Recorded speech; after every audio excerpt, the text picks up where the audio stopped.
ದೇವಸುತಂ ದೇವಂ ಕಂಸಚಾಣೂರಮರ್ಧನಂ ದೇವಕೀ ಪರಮಾನಂದಂ ಕೃಷ್ಣಂ ವಂದೇ ಜಗದ್ಗುರುಂ ಶ್ರೀಕೃಷ್ಣಂ ವಂದೇ ಜಗದ್ಗುರುಂ. ಮುಖ್ಯವಾಗಿ ತುಂಬಾ ಇಂಪಾರ್ಟೆಂಟ್ ಅಂತಾರಲ್ಲ, ಆ ರೀತಿ ತುಂಬಾ ಪ್ರಮುಖವಾಗಿ ಈ 18ನೇ ಅಧ್ಯಾಯದಲ್ಲಿ ಭಗವಂತ ತ್ಯಾಗ ಮತ್ತೆ ಸನ್ಯಾಸ ಮತ್ತೆ ಅದಕ್ಕಿಂತ ಹೆಚ್ಚಾಗಿ ನಾವು ಅಹಂಕಾರ ಬಿಡಬೇಕು ಅಂತ ಹೇಳ್ತಾ ಹೋಗ್ತಾನೆ. ಯಾಕೆ ಅಹಂಕಾರ ಬಿಡಬೇಕು ಅಂದ್ರೆ ನಮ್ಮೆಲ್ಲರಿಗೂ ಈ 17 ಅಧ್ಯಾಯದಲ್ಲಿ ಗೊತ್ತಾಗೋಗ್ಬಿಟ್ಟಿದೆ. ಒಂದೊಂದು ಶ್ಲೋಕದಲ್ಲೂ ಅಂತಾರಲ್ಲ, wow this is very delicious fruit ಅನ್ನೋ ಹಾಗೆ ಪ್ರತಿ ಫ್ರೂಟ್ ಅಲ್ಲೂ ಇರುವಂತದ್ದು ಒಂದು ಕಾಮನ್ ಥಿಂಗ್ ಏನು ಅಂದ್ರೆ ನಾಹಂ ಕರ್ತ ಹರಿಕರ್ತ. ನನ್ನ ಕೈಲಿ ಏನೂ ಮಾಡೋದಿಕ್ಕೆ ಖಂಡಿತವಾಗ್ಲೂ ಸಾಧ್ಯ ಇಲ್ಲ, ಭಗವಂತ ಮಾಡಿಸಿದ್ರೆ ಮಾತ್ರ ನಾನು ಮಾಡೋದಿಕ್ಕೆ ಸಾಧ್ಯ ಅಂತ ಅಲ್ವಾ.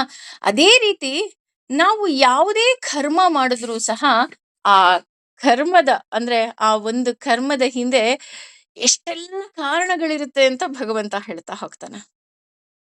ಇಷ್ಟು ದಿನ ನಾವೇನ್ ಅನ್ಕೊಂಡಿದ್ವಿ ಅಂದ್ರೆ ನಾನು ಏನೆಲ್ಲ ಮಾಡ್ತಾ ಇದ್ದೀನಿ ಅಂದ್ರೆ, ಈಗ ಎಲ್ರಿಗೂ ಕಾಮನ್ ಆಗಿ ನಾನು ಹೇಳ್ತಾ ಇರೋದು, ನಾವ್ ಏನೆಲ್ಲ ಕರ್ತವ್ಯಗಳು ಮಾಡ್ತೀವಿ, ಏನೆಲ್ಲ ಕೆಲಸ ಮಾಡ್ತೀವಿ, ಇದು ಭಗವಂತ ಮಾಡಿಸ್ತಾನೆ ಅಷ್ಟೇ ನಮಗ್ ಗೊತ್ತಿದ್ದು.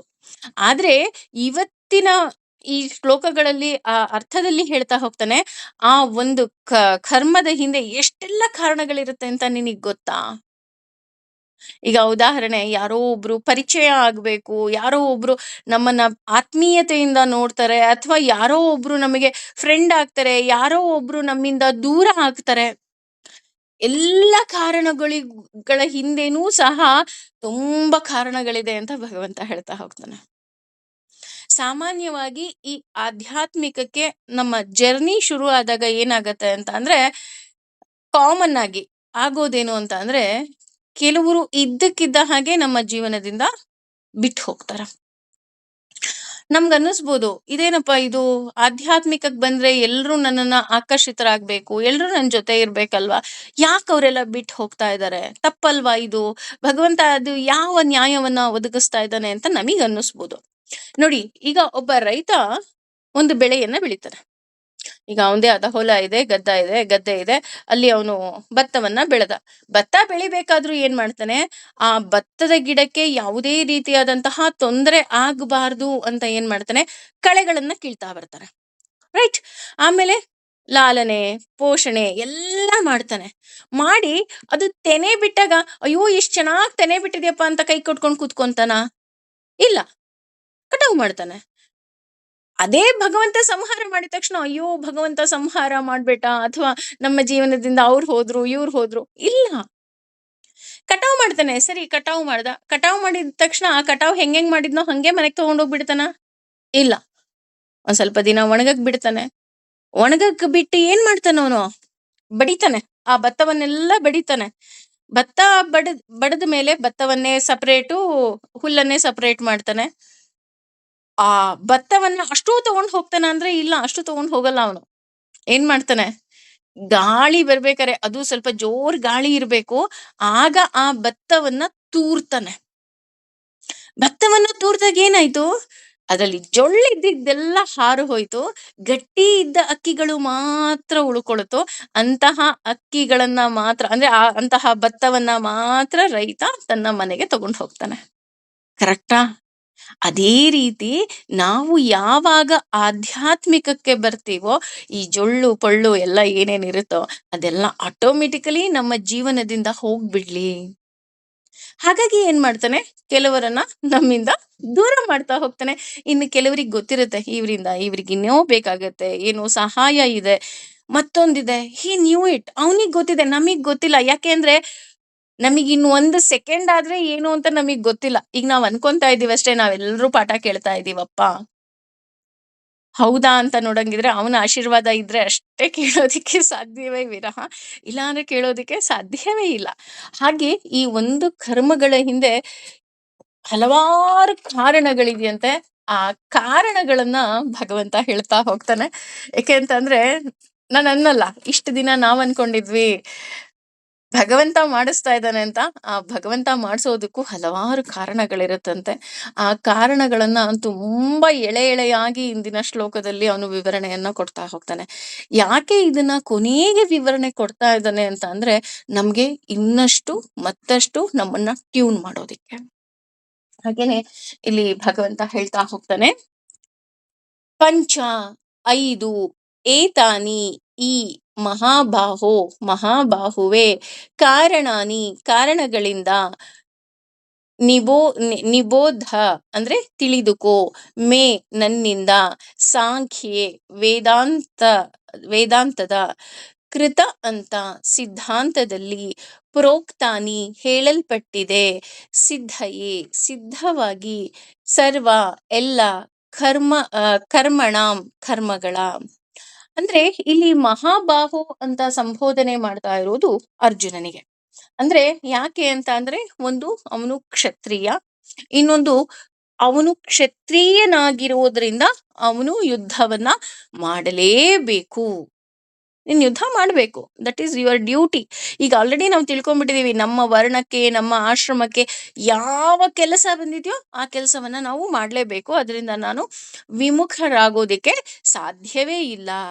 ಸರ್ವ ಕರ್ಮಣ, ಯಾವುದೇ ಒಂದು ಕರ್ಮ ಅಂದ್ರೆ ಎಲ್ಲ ಕಾರ್ಯಗಳ ಸಿದ್ಧಿಗಾಗಿ, ಅಂದ್ರೆ ನಾವು ಒಂದು ಗುರಿ ಮುಟ್ಟಬೇಕು ಅಂತ ಅಂದ್ರೆ, ಅಥವಾ ಗುರಿ ಮುಟ್ಟಬೇಕು ಅನ್ನೋದಕ್ಕಿಂತ ಯಾವುದೋ ಒಂದು ನಮ್ಮ ಮನಸ್ಸಲ್ಲಿ ಏನಾದ್ರೂ ಅನ್ಕೊಂಡಾಗ ಆ ಉದ್ದೇಶ ಪೂರ್ಣ ಆಗ್ಬೇಕು ಅಂತ ಅಂದ್ರೆ 5 ಕಾರಣಗಳಿದೆ. ಈ 5 ದೊರೆತರೆ ಮಾತ್ರ ಕೆಲಸ ಪೂರ್ಣ ಆಗೋದಿಕ್ಕೆ ಸಾಧ್ಯ. ಉದಾಹರಣೆ 5 ಅಂತ ಅಂದಾಗ, ಫಾರ್ ಎಕ್ಸಾಂಪಲ್ 100 ಅಂದ್ರೆ ಕಂಪ್ಲೀಟ್ ಅಲ್ವಾ. ಈ 100 ಅಲ್ಲಿ ನಾವು 5 ಪಾರ್ಟ್ ಮಾಡಿದ್ವಿ ಅಂದ್ರೆ 20 20 20 20 ಆಯ್ತು ಅಂತ ಅನ್ಕೊಳ್ಳೋಣ.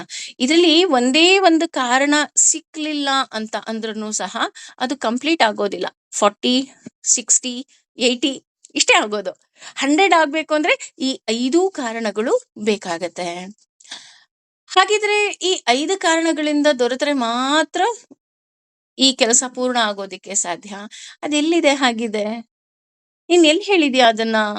ಏಕೆಂದ್ರೆ ಅರ್ಜುನ ತುಂಬಾ ಎಲ್ಲವನ್ನ ಕೂಲಂಕುಷವಾಗಿ ಕೇಳ್ತಾನಲ್ವಾ. ಸರಿ, ಈ 5 ಕಾರಣಗಳಿದೆ ಅಂತ ಹೇಳ್ತೀಯಲ್ವಾ, ಈ 5 ಕಾರಣಗಳು ಎಲ್ಲಿದೆಯಪ್ಪ ಅಂತ ಅಂದ್ರೆ, ಸಾಂಖ್ಯೇ ಕೃತಾಂತೆ ಪ್ರೋಕ್ತಾನಿ ಅಂತ ಅಂದ್ರೆ, ನಮ್ಮೆಲ್ಲರಿಗೂ ಗೊತ್ತು, ಈ ಕಪಿಲ ಮುನಿಯಾಗಿ ಭಗವಂತ ಈ ಭೂಮಿಗೆ ಅವತರಿಸಿ ಬರ್ತಾನೆ. ಹಾಗಾಗಿ ಅವನು ಅವತರಿಸಿ ಬಂದಾಗ ಈ ಎಲ್ಲ ಮಹಿಮೆಗಳನ್ನ ತಾನೇ ತಾನಾಗಿ ಹೇಳಿದ್ದಾನೆ. ವೇದವ್ಯಾಸರಾಗಿ ಅವತರಿಸಿದ್ದಾನೆ, ಸಾಂಖ್ಯ ಮುನಿಯಾಗಿ ಅವತರಿಸಿದ್ದಾರೆ. ಈ ರೀತಿ ಅಂದ್ರೆ ಕಪಿಲ ಮುನಿ ಅಂದ್ರೇನೆ ಸಾಂಖ್ಯ ಆ, ಪದ್ಧತಿ ಅಂತಾನೆ ಹೇಳ್ತಾ ಹೋಗ್ತಾರೆ. ಹಾಗಾಗಿ ಈ ಎಲ್ಲವನ್ನ ನಾನೇ ತಿಳಿದು ನಿನಗೆ ಹೇಳ್ತಾ ಇದ್ದೀನಿ. ಕೃತಾಂತ ಅಂತಂದ್ರೆ ಸಿದ್ಧವಾಗಿ, ನೀನೇನ್ ತುಂಬಾ ಕಷ್ಟ ಪಡ್ಬೇಡಪ್ಪ. ಈಗ ಯಾಕೆ ಇಲ್ಲಿ ಇಷ್ಟೊಂದು ಕಷ್ಟ ಪಡ್ಬೇಡಪ್ಪ ಅಂತ ಹೇಳ್ತಿದ್ದಾನೆ ಅಂದ್ರೆ, ಫಾರ್ ಎಕ್ಸಾಂಪಲ್ 90s ಕಿಡ್ಸ್ಗೆ ಇದು ತುಂಬಾ ಚೆನ್ನಾಗಿ ಗೊತ್ತಿರುತ್ತೆ. ನಮಗೇನಾದ್ರೂ ಒಂದು ವಿಷಯ ಹೊಸದಾಗಿ ಮೂಡ್ತು ತಲೆನಲ್ಲಿ ಅಂದ್ರೆ, ನಮಗೆ ಎಷ್ಟು ಕಷ್ಟ ಇತ್ತು ಅಂತಂದ್ರೆ ಗುರುಗಳ ಹತ್ರ ತಿಳ್ಕೊಬೇಕು, ಇನ್ಯಾರೋ ತಿಳ್ಕೊಂಡಿರೋರ ಹತ್ರ ತಿಳ್ಕೊಬೇಕು. ಈ ರೀತಿ ನಾವು ಹುಡುಕ್ತಾ ಇದ್ವಿ, ಅಥವಾ ಪುಸ್ತಕಗಳನ್ನ ಓದ್ತಾ ಇದ್ವಿ. ಪುಸ್ತಕಗಳನ್ನ ಓದಿ ಇದ್ರಲ್ಲಿ ಇದೆಯಾ, ಇದ್ರಲ್ಲಿ ಇಲ್ವಾ, ಇದು ಓದಿದ್ ಸರಿನಾ, ಇದ್ ನಾನು ಅರ್ಥ ಮಾಡ್ಕೊಂಡಿದ್ ಸರಿನಾ, ಎಷ್ಟು ನಾವು ಯೋಚನೆ ಮಾಡ್ತಾ ಇದ್ವಿ ಅಲ್ವಾ. ಆದ್ರೆ ಈಗಿನ ಮಕ್ಳಿಗೆ ಹಾಗಿಲ್ಲ. ನೀವ್ ಏನ್ ಬೇಕಾದ್ರೂ ಹೇಳಿ, ಅವ್ರು ಹೇಳೋದೇನೋ ಗೊತ್ತಾ, ನನಗ್ ಗೊತ್ತು. ಯಾಕೆ? ಗೂಗಲ್ ಅಮ್ಮ ಇದ್ದಾಳಲ್ಲ, ಹೆತ್ತಮ್ಮ ಅಲ್ಲ. ಹೆತ್ತಮ್ಮಂಗೆ ಏನು ಗೊತ್ತಿರೋದಿಲ್ಲ ಯಾರಿಗೆ? ಗೂಗಲ್ ಅಮ್ಮಂಗೆ. ಗೂಗಲ್ ಅಮ್ಮ ಕೇಳಿದ ತಕ್ಷಣ ಎಲ್ಲಾ ಆನ್ಸರ್ ಮಾಡ್ಬಿಡ್ತಾಳೆ ಅವಳು. ಆದ್ರೆ ಸಿದ್ಧವಾಗಿ ಹೇಗೆ ಈಗಿನ ಮಕ್ಕಳಿಗೆ ಗೂಗಲ್ ಹೇಳ್ತಾ ಹೋಗುತ್ತೆ, ಹಾಗೆ ಇಲ್ಲಿ ನನ್ನ ಬಗ್ಗೆ, ಕಪಿಲ ಮುನಿಗಳ ಬಗ್ಗೆ ಈ ಸಾಂಖ್ಯ ಯೋಗದಲ್ಲಿ ಸಿದ್ಧವಾಗಿ ನಿನಗೆ ಸಿಗ್ತಾ ಇದೆ. ಹಾಗೇನೆ ಏತಾನಿ ಪಂಚಕರ್ಮಾಣಿ, ಈ 5 ಮುಖ್ಯ ಕಾರಣಗಳು ತುಂಬಾ ಇಂಪಾರ್ಟೆಂಟ್ ಆಗ್ತಾ ಹೋಗುತ್ತೆ. ಯಾಕೆ ಅಂತ ಅಂದ್ರೆ, ನಿಬೋಧಯ, ನಾನೀಗ ಹೇಳ್ತೀನಿ, ನೀನ್ ಕೇಳು. ಯಾಕೆ ಅವನು ಮತ್ತೆ ನಾನ್ ಹೇಳ್ತೀನಿ ನೀನ್ ಮತ್ತೆ ಕೇಳು ಅಂತ ಹೇಳ್ತಿದ್ದಾನೆ ಅಂತಂದ್ರೆ, ಇಲ್ಲಿ ಮಹಾಬಾಹು ಅಂತ ಯೂಸ್ ಮಾಡಿರೋದು ನಾನು ಆಗ್ಲೇ ಹೇಳಿದ ಹಾಗೆ ಅರ್ಜುನನಿಗೆ. ಅರ್ಜುನ ನೀನ್ ಕೇಳು, ಈ ಯಾವುದು ಇದು 5 ತುಂಬಾ ಇಂಪಾರ್ಟೆಂಟ್ ಅಂತ ಹೇಳ್ತಾ ಇದ್ದೀನಲ್ವಾ? ಕಾರಣಗಳು, ರೀಸನ್ಸು. ಇದೇನು ಅಂತ ನೀನು ತಿಳ್ಕೊ. ಯಾಕೆಂದ್ರೆ ಇದು ತಿಳ್ಕೊಂಡಾಗ ನಾನು ಏನೂ ಅಲ್ಲ ಅನ್ನೋದು ನಿನಗಿನ್ನೂ 100% ಕ್ಲಿಯರ್ ಆಗೋಗುತ್ತೆ. ಹಾಗೇನೆ ಯಾಕೆ ತಿಳಿಬೇಕು ಇದನ್ನೆಲ್ಲ ಅಂತ ಅಂದ್ರೆ, ಯಾವುದನ್ನಾದ್ರೂ ನೀನು ಸಿದ್ಧಿ ಪಡಿಬೇಕು ಅಂತ ಅಂದ್ರೆ ಅದ್ರಲ್ಲೂ ನಮ್ಗೆ ಬೇಕಾಗಿರೋದು ಯಾರು? ಭಗವಂತ. ಭಗವಂತನೇ ಎಲ್ಲ ಅಲ್ವಾ? ಹಾಗಾಗಿ ನೀನು ಯಾವುದನ್ನಾದ್ರೂ ಸಿದ್ಧಿಸ್ಕೋಬೇಕು. ಈಗ ಏನೋ ಒಂದು ಕೆಲಸ ಮಾಡಬೇಕು ಅಂದ್ರೆ ಈ 5 ಪಾಯಿಂಟ್ಸ್ ಇಂಪಾರ್ಟೆಂಟು. ಈ 5 ವಿಷಯವನ್ನ ನೀನು ತಿಳಿದುಕೊಂಡಾಗ ನಿನಗೆ ಇನ್ನೂ ಈ ಅಹಂಕಾರ ಅನ್ನೋದು ಬಿಡ್ತಾ ಹೋಗ್ತೀಯಾ ಅಂತ ಇಲ್ಲಿ ಭಗವಂತ ತುಂಬಾ ಸೂಕ್ಷ್ಮವಾಗಿ ಈ 5 ವಿಷಯವನ್ನ ಹೇಳ್ತಾ ಇದ್ದಾನೆ.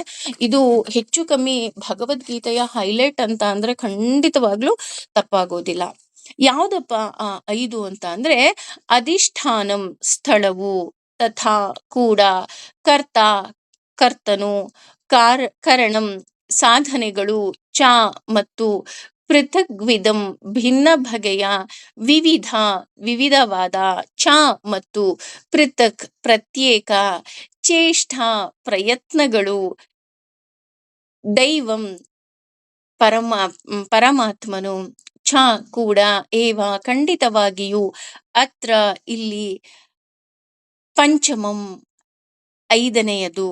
ಅಂದ್ರೆ ನಾನು ಆಗ್ಲೇ ಹೇಳದ್ನಲ್ಲ, 20 ಅಂತ ನಾವೊಂದು 5 ಕ್ವಶನಿಗೆ ನಾವು ಆನ್ಸರು ಎಷ್ಟಪ್ಪ ಅಂದ್ರೆ ಒಂದೊಂದು ಕ್ವಶನ್ಗೆ 20 ಮಾರ್ಕ್ಸ್ ಅಂತ ಹೇಳ್ತಾ ಹೋಗ್ತಾ ಇದ್ದಾನೆ ಭಗವಂತ.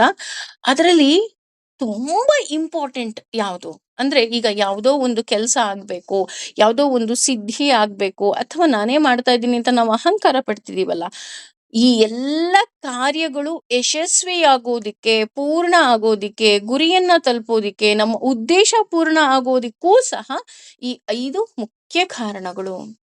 ಅದರಲ್ಲಿ ಮೊದಲನೇದು ಅಧಿಷ್ಠಾನಂ. ಎಲ್ಲದಕ್ಕೂ ಫಸ್ಟ್ ಏನು? ನನಗೆ ಇರೋದಕ್ಕೆ ಒಂದು ಆಧಾರ ಬೇಕು. ಈಗ ನಾನು ಏನೋ ಒಂದು ಕರ್ಮ ಮಾಡಬೇಕು ಅಂತ ಅಂದ್ರೆ ಮೊದಲಿಗೆ ನಾನಿರ್ಬೇಕು. ಈಗ ಯಾವುದೋ ಒಂದು ಫಂಕ್ಷನ್ ಮಾಡೋಣ ಅಂತ ಅನ್ಕೊಳ್ತೀವಿ ಅಂತ ಅನ್ಕೊಳ್ಳೋಣ. ಈಗ ಫಾರ್ ಎಕ್ಸಾಂಪಲ್ ಏನೋ ಒಂದು ಫಂಕ್ಷನ್, ಒಂದು ಗೆಟ್ ಟುಗೆದರೋ, ಒಂದು ಟ್ರಿಪ್ಪೋ, ಒಂದು ಕಿಟಿ ಪಾರ್ಟಿನೋ, ಅಥವಾ ಮನೇಲಿ ಒಂದು ಹೋಮನೋ, ಹವನನೋ, ಪೂಜೆನೋ ಏನೋ ಒಂದು ಮಾಡಬೇಕು ಅಂತ ಅನ್ಕೊಳ್ತೀವಿ ಅನ್ಕೊಳ್ಳೋಣ. ಅದರಲ್ಲಿ ಫಸ್ಟ್ ಮೂಡೋ ಪಾಯಿಂಟ್ ಯಾವುದು? ಎಲ್ಲಿ ಮಾಡೋಣ ಅಲ್ವಾ? ಫಂಕ್ಷನೇ ಇರ್ಬೋದು, ಏನೇ ಇರ್ಬೋದು, ನಾವ್ ಏನೇ ಒಂದು ಟಾಪಿಕ್ ತೆಗೆದ್ರೂ ಅದರಲ್ಲಿ ಫಸ್ಟ್ ಬರೋ ಕ್ವಶನ್ ಅಲ್ಲಿ ಜಾಗ ಎಲ್ಲಿ. ಅದಕ್ಕೆ ಜಾಗದ ರೂಪದಲ್ಲಿ ಭಗವಂತ ಮೊದಲು ಹೇಳ್ತಾ ಇರೋದು ಈ ದೇಹ. ನೀನ್ ಇರ್ಬೇಕು, ಮೊದ್ಲಿಗೆ ಈ ದೇಹದಲ್ಲಿ ಇರ್ಬೇಕು. ಅಂದ್ರೆ ದೇಹ ಇದ್ರೆ ಸಾಕ? ಇಲ್ಲ ರೀ, ದೇಹ ಇದ್ರೆ ಸಾಕಾಗಲ್ಲ.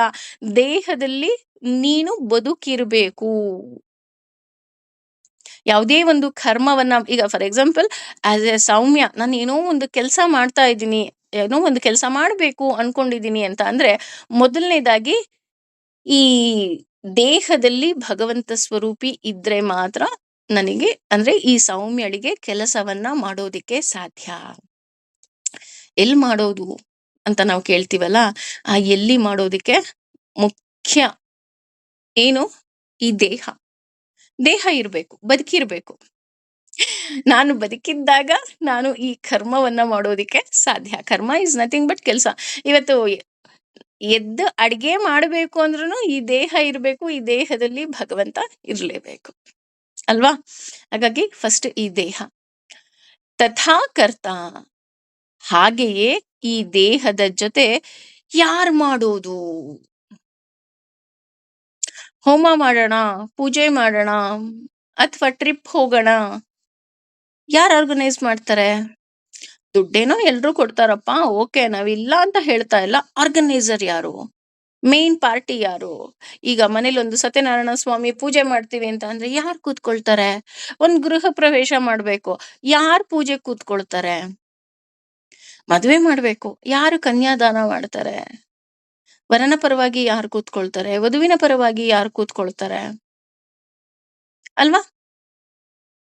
ಆದ್ರೆ ಇಲ್ಲಿ ನಾವೇನ್ ಅನ್ಕೊಳ್ತೀವಿ ಅಂದ್ರೆ, ನಾನು ಹೋಸ್ಟ್ ಮಾಡ್ತೀನಿ.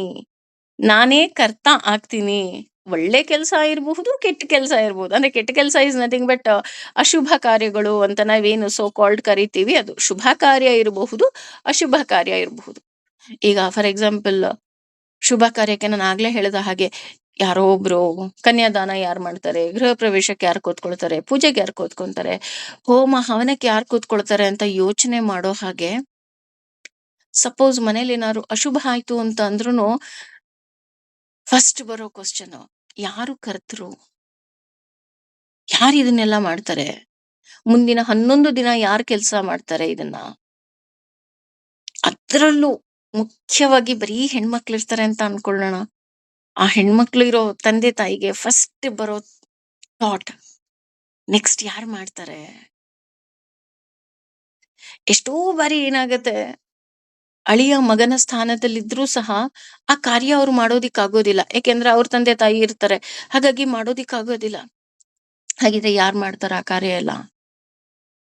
ಆವಾಗ ಯಾರೋ ಒಬ್ರು ಮುಂದೆ ಬರ್ತಾರೆ, ಯಾರೋ ಮಾಡ್ತಾರೆ ಅಂತ ಅನ್ಕೊಳ್ಳೋಣ. ಆಗುತ್ತೆ, ಎಲ್ಲವೂ ಭಗವಂತನ ಇಚ್ಛೆ, ಭಗವಂತ ಮಾಡಿಸ್ತಾನೆ. ಆದ್ರೆ ಇಲ್ಲಿ ನಾವೇನ್ ಅನ್ಕೊಂತೀವಿ, ನಾನೇ ಮಾಡೋದು, ಎಸ್ ಎಲ್ಲ ಸಂಪೂರ್ಣ ಜವಾಬ್ದಾರಿ ನಾನ್ ತಗೊಳ್ತೀನಪ್ಪ ಅಂತ ನಾನ್ ಅನ್ಕೊಳ್ತೀನಿ. ಆದ್ರೆ ನಾನು ಅಂದ್ರೆ ಇಲ್ಲಿ ಯಾವುದೋ ಒಂದು ವ್ಯಕ್ತಿಯ ಅಲ್ಲ, ಆ ವ್ಯಕ್ತಿಯ ದೇಹದಲ್ಲಿರುವ ಭಗವಂತ. ಯಾಕೆ ಅಂತ ಅಂದ್ರೆ ಜೀವಿ ಸ್ವತಂತ್ರ ಅಲ್ವೇ ಅಲ್ಲ. ಈಗ ಸೌಮ್ಯ ಸ್ವತಂತ್ರಳ? ಖಂಡಿತವಾಗ್ಲೂ ಅಲ್ಲ. ಭಗವಂತ ಮಾಡಿಸಿದ್ರೆ ಮಾತ್ರ ಮಾಡೋದಿಕ್ಕೆ ಯೋಗ್ಯವಾಗಿರೋರು ನಾವು ಅಷ್ಟೆ. ಅಂದ್ರೆ ಸೂತ್ರಧಾರ ಅವನು, ನಾವೇನು ಪಾತ್ರಧಾರಿಗಳು ಅಷ್ಟೆ. ಮೊದಲು ದೇಹ ಇರ್ಬೇಕು, ಇನ್ನೊಂದು ಭಗವಂತ ಈ ದೇಹದ ಒಳಗೆ ಕುಳಿತಿರ್ಬೇಕು. ಯಾಕೆ ಅಂತ ಅಂದ್ರೆ ನಾನು ಆಗ್ಲೇ ಹೇಳದ್ನಲ್ಲ, ನಾಹಂ ಕರ್ತ ಹರಿಕರ್ತ. ಭಗವಂತ ಮಾಡ್ಸಿದ್ರೆ ಮಾತ್ರ ನನ್ನ ಆರೋಗ್ಯ.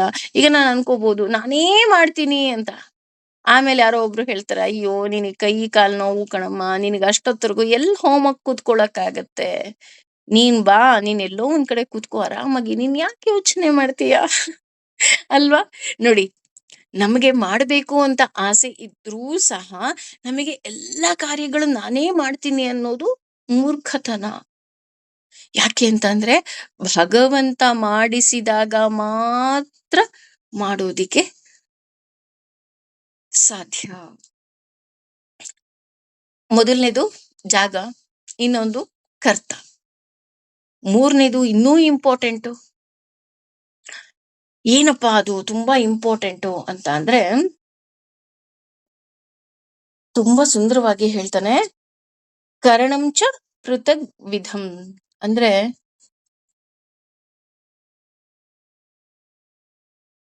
ಈ ದೇಹದಲ್ಲಿ ಭಗವಂತ ಇದ್ರೆ ಸಾಲೋದಿಲ್ಲ, ಉಪಕರಣಗಳು ಬೇಕು, ಸಾಮಗ್ರಿಗಳು ಬೇಕು. ಅಂದ್ರೆ ನಾನು ಆಗ್ಲೇ ಹೇಳದ್ನಲ್ಲ, ಈ ನಮ್ಮ ದೇಹಕ್ಕೆ ಉಪಕರಣಗಳು ಕಣ್ಣು, ಕಿವಿ, ಕೈ, ಮೂಗು, ಬಾಯಿ, ಇಂದ್ರಿಯಗಳು ಎಲ್ಲ ಬೇಕು. ಈಗ ನಾವ್ ಅನ್ಕೊಂತೀವಿ ಪಾರಾಯಣ ಮಾಡಕ್ ನಾನು ಹೋಗ್ತೀನಪ್ಪ ಅಂತ ನಾನು ಅನ್ಕೊಂಡ್ರು, ಒಂದು ಈ ದೇಹ ಇರ್ಬೇಕು, ದೇಹದಲ್ಲಿ ಭಗವಂತ ಇರ್ಬೇಕು. ಎರಡೂ ಇದ್ರೆ ಸಾಕಾ ಅಂತ ನೋಡಿದ್ರೆ ಇಲ್ಲ, ನಾನು ಅಲ್ಲಿ ಹೋಗಿ ಕೂತ್ಕೊಂಡಾಗ ಹೇಳೋದಿಕ್ಕೆ ನನಗ್ ಬಾಯಿ ಬರ್ಬೇಕು ಅಲ್ವಾ. ಪಾರಾಯಣ ಮಾಡೋದಿಕ್ ಹಾಗೆ ಆಗೋಗ್ಬಿಡತ್ತಾ? ಇಲ್ಲ. ಸಪೋಸ್ ಯಾವ್ದೋ ಒಂದು, ಈಗ ಭಗವದ್ಗೀತೆ ಅರ್ಥನೇ ಕೇಳ್ತಾ ಇದೀವಿ ಅಂತ ಅನ್ಕೊಳ್ಳೋಣ.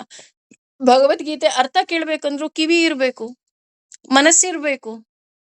ಕೆಲವೊಮ್ಮೆ ಕಣ್ಣು, ಕಿವಿ, ಮೂಗು, ಬಾಯಿ ಎಲ್ಲಾ ನೆಟ್ಟಿಗಿರುತ್ತೆ, ಮನಸ್ಸೇ ಇಲ್ಲ ಅಂದ್ರೆ ಕೇಳೋದ್ ಎಲ್ಲಿಂದ ಬಂತು? ಹಾಗಾಗಿ ಉಪಕರಣಗಳು ಬೇಕು, ಸಾಮಗ್ರಿಗಳು ಬೇಕು. ಈ ನಮ್ಮ ದೇಹಕ್ಕೆ ನಾನು ಆಗ್ಲೇ ಹೇಳಿದ ಹಾಗೆ ಇಂದ್ರಿಯಗಳಿರ್ಬೇಕು, ಕಣ್ಣು, ಕಿವಿ, ಮೂಗು, ಬಾಯಿ ಎಲ್ಲವುದೂ ಬೇಕು. ಯಾವುದು ಸರಿ ಇಲ್ಲ ಅಂದ್ರೂ, ಮುಖ್ಯವಾಗಿ ಆರೋಗ್ಯ ಸರಿ ಇಲ್ಲ ಅಂದ್ರೆ ನಾವ್ ಏನೂ ಮಾಡೋದಿಕ್ಕಾಗೋದಿಲ್ಲ. ಸೊ ಈಗ ಒಂದು ನಾನು ಫಂಕ್ಷನ್ ಮಾಡ್ತಾ ಇದ್ದೀನಿ ಅಂತಂದ್ರೆ ಮೊದಲನೇದು ಜಾಗ ಇರ್ಬೇಕು, ಎರಡನೇದು ಯಾವ ಕರ್ತರು ಮಾಡ್ತಾರೆ ಅಂತ ಇರ್ಬೇಕು, ಮೂರನೇದು ಉಪಕರಣ. ಸಪೋಸ್ ಅಡಿಗೆ ಮಾಡ್ತೀನಿ ಅಂತ ಅಂದ್ರೆ ಪಾತ್ರೆ ಪಡಕ ಎಲ್ಲ ಇರ್ಬೇಕು, ಭಟ್ರು ಬರ್ಬೇಕು, ಸಾಮಗ್ರಿಗಳಿರ್ಬೇಕು, ಎಲ್ಲ ಇದ್ರೇನೆ ಆಗೋದು ಒಂದು ಫಂಕ್ಷನ್ ಅಂತ ಅಂದ್ರೆ. ಇನ್ನು ಇವಾಗಂತೂ ಬಿಡಿ, ಇವಾಗ ಎಲ್ಲವುದು ಅದ್ಧೂರಿ, ಫ್ಲವರ್ ಡೆಕೋರೇಷನ್ ಆಗಿರ್ಬೇಕು, ಹೋಮ ಹವನಕ್ಕೆಲ್ಲ ರೆಡಿ ಆಗಿರ್ಬೇಕು, ಪುರೋಹಿತರು ಬರ್ಬೇಕು. ಅಲ್ವಾ? ಉಪಕರಣಗಳು ಬೇಕು. ಅದೇ ರೀತಿ ನಮ್ಮ ದೇಹಕ್ಕೆ ಈ ಎಲ್ಲ ಇಂದ್ರಿಯಗಳು ಹಾಗೂ ಕೈ ಕಾಲು ಎಲ್ಲ ಇರಬೇಕು. ಅಲ್ಲಿಗೆ ನೋಡಿ, ಅಧಿಷ್ಠಾನ ನನ್ನ ದೇಹ 20% ಅಷ್ಟೇ. ಅದು ಬಿಟ್ರೆ ಇಲ್ಲಿ ನಾನು ಅನ್ನೋದು ಇಲ್ವೇ ಇಲ್ಲ. ಯಾಕೆಂದ್ರೆ ಭಗವಂತ ನನ್ನಲ್ಲಿದ್ರೇನೆ ಅದು ಭಗವಂತನಿಗೆ ಸೇರುತ್ತೆ. ಇನ್ನು ಕಣ್ಣು, ಕಿವಿ, ಮೂಗು, ಬಾಯಿ ಇಂದ್ರಿಯಗಳಿಗೆ 20% ಸಿಕ್ಕುತ್ತೆ. ಇನ್ನು ಮೂರನೇದೇನಪ್ಪಾ ಅಂತ ಅಂದ್ರೆ ವಿವಿಧಾನಿ ಪೃಥಕ್ ಚೇಷ್ಟ. ಚೇಷ್ಟ ಅಂತ ಅಂದ್ರೆ ಚಟುವಟಿಕೆ. ಚಟುವಟಿಕೆ ಅಂದ್ರೆ ಏನು? ನಾನು ಆಗ್ಲೇ ಹೇಳದ್ನಲ್ಲ, ಈಗ ಒಂದು ಫಂಕ್ಷನ್ ಮಾಡ್ತಾ ಇದ್ದೀನಿ, ಅಡಿಗೆಯವ್ರು ಬರ್ತಾ ಇದಾರೆ, ಇನ್ನೊಬ್ರು ಬರ್ತಿದ್ದಾರೆ, ಮತ್ತೊಬ್ರು. ಅಲ್ಲೊಂದು ಚಟುವಟಿಕೆ ಇರಬೇಕು, ಎಲ್ಲ ಓಡಾಡಿ ಮಾಡೋರು ಇರ್ಬೇಕು. ಕೆಲವೊಮ್ಮೆ ನೋಡಿ, ದುಡ್ಡಿರುತ್ತೆ, ಮನೇಲಿ ಜನ ಇರ್ತಾರೆ, ಆದ್ರೆ than also what we will think, ಇಲ್ಲಪ್ಪ ಇದನ್ನೆಲ್ಲ ಕಾಂಟ್ರಾಕ್ಟ್ ಕೊಟ್ಟು ಬಿಡೋಣ.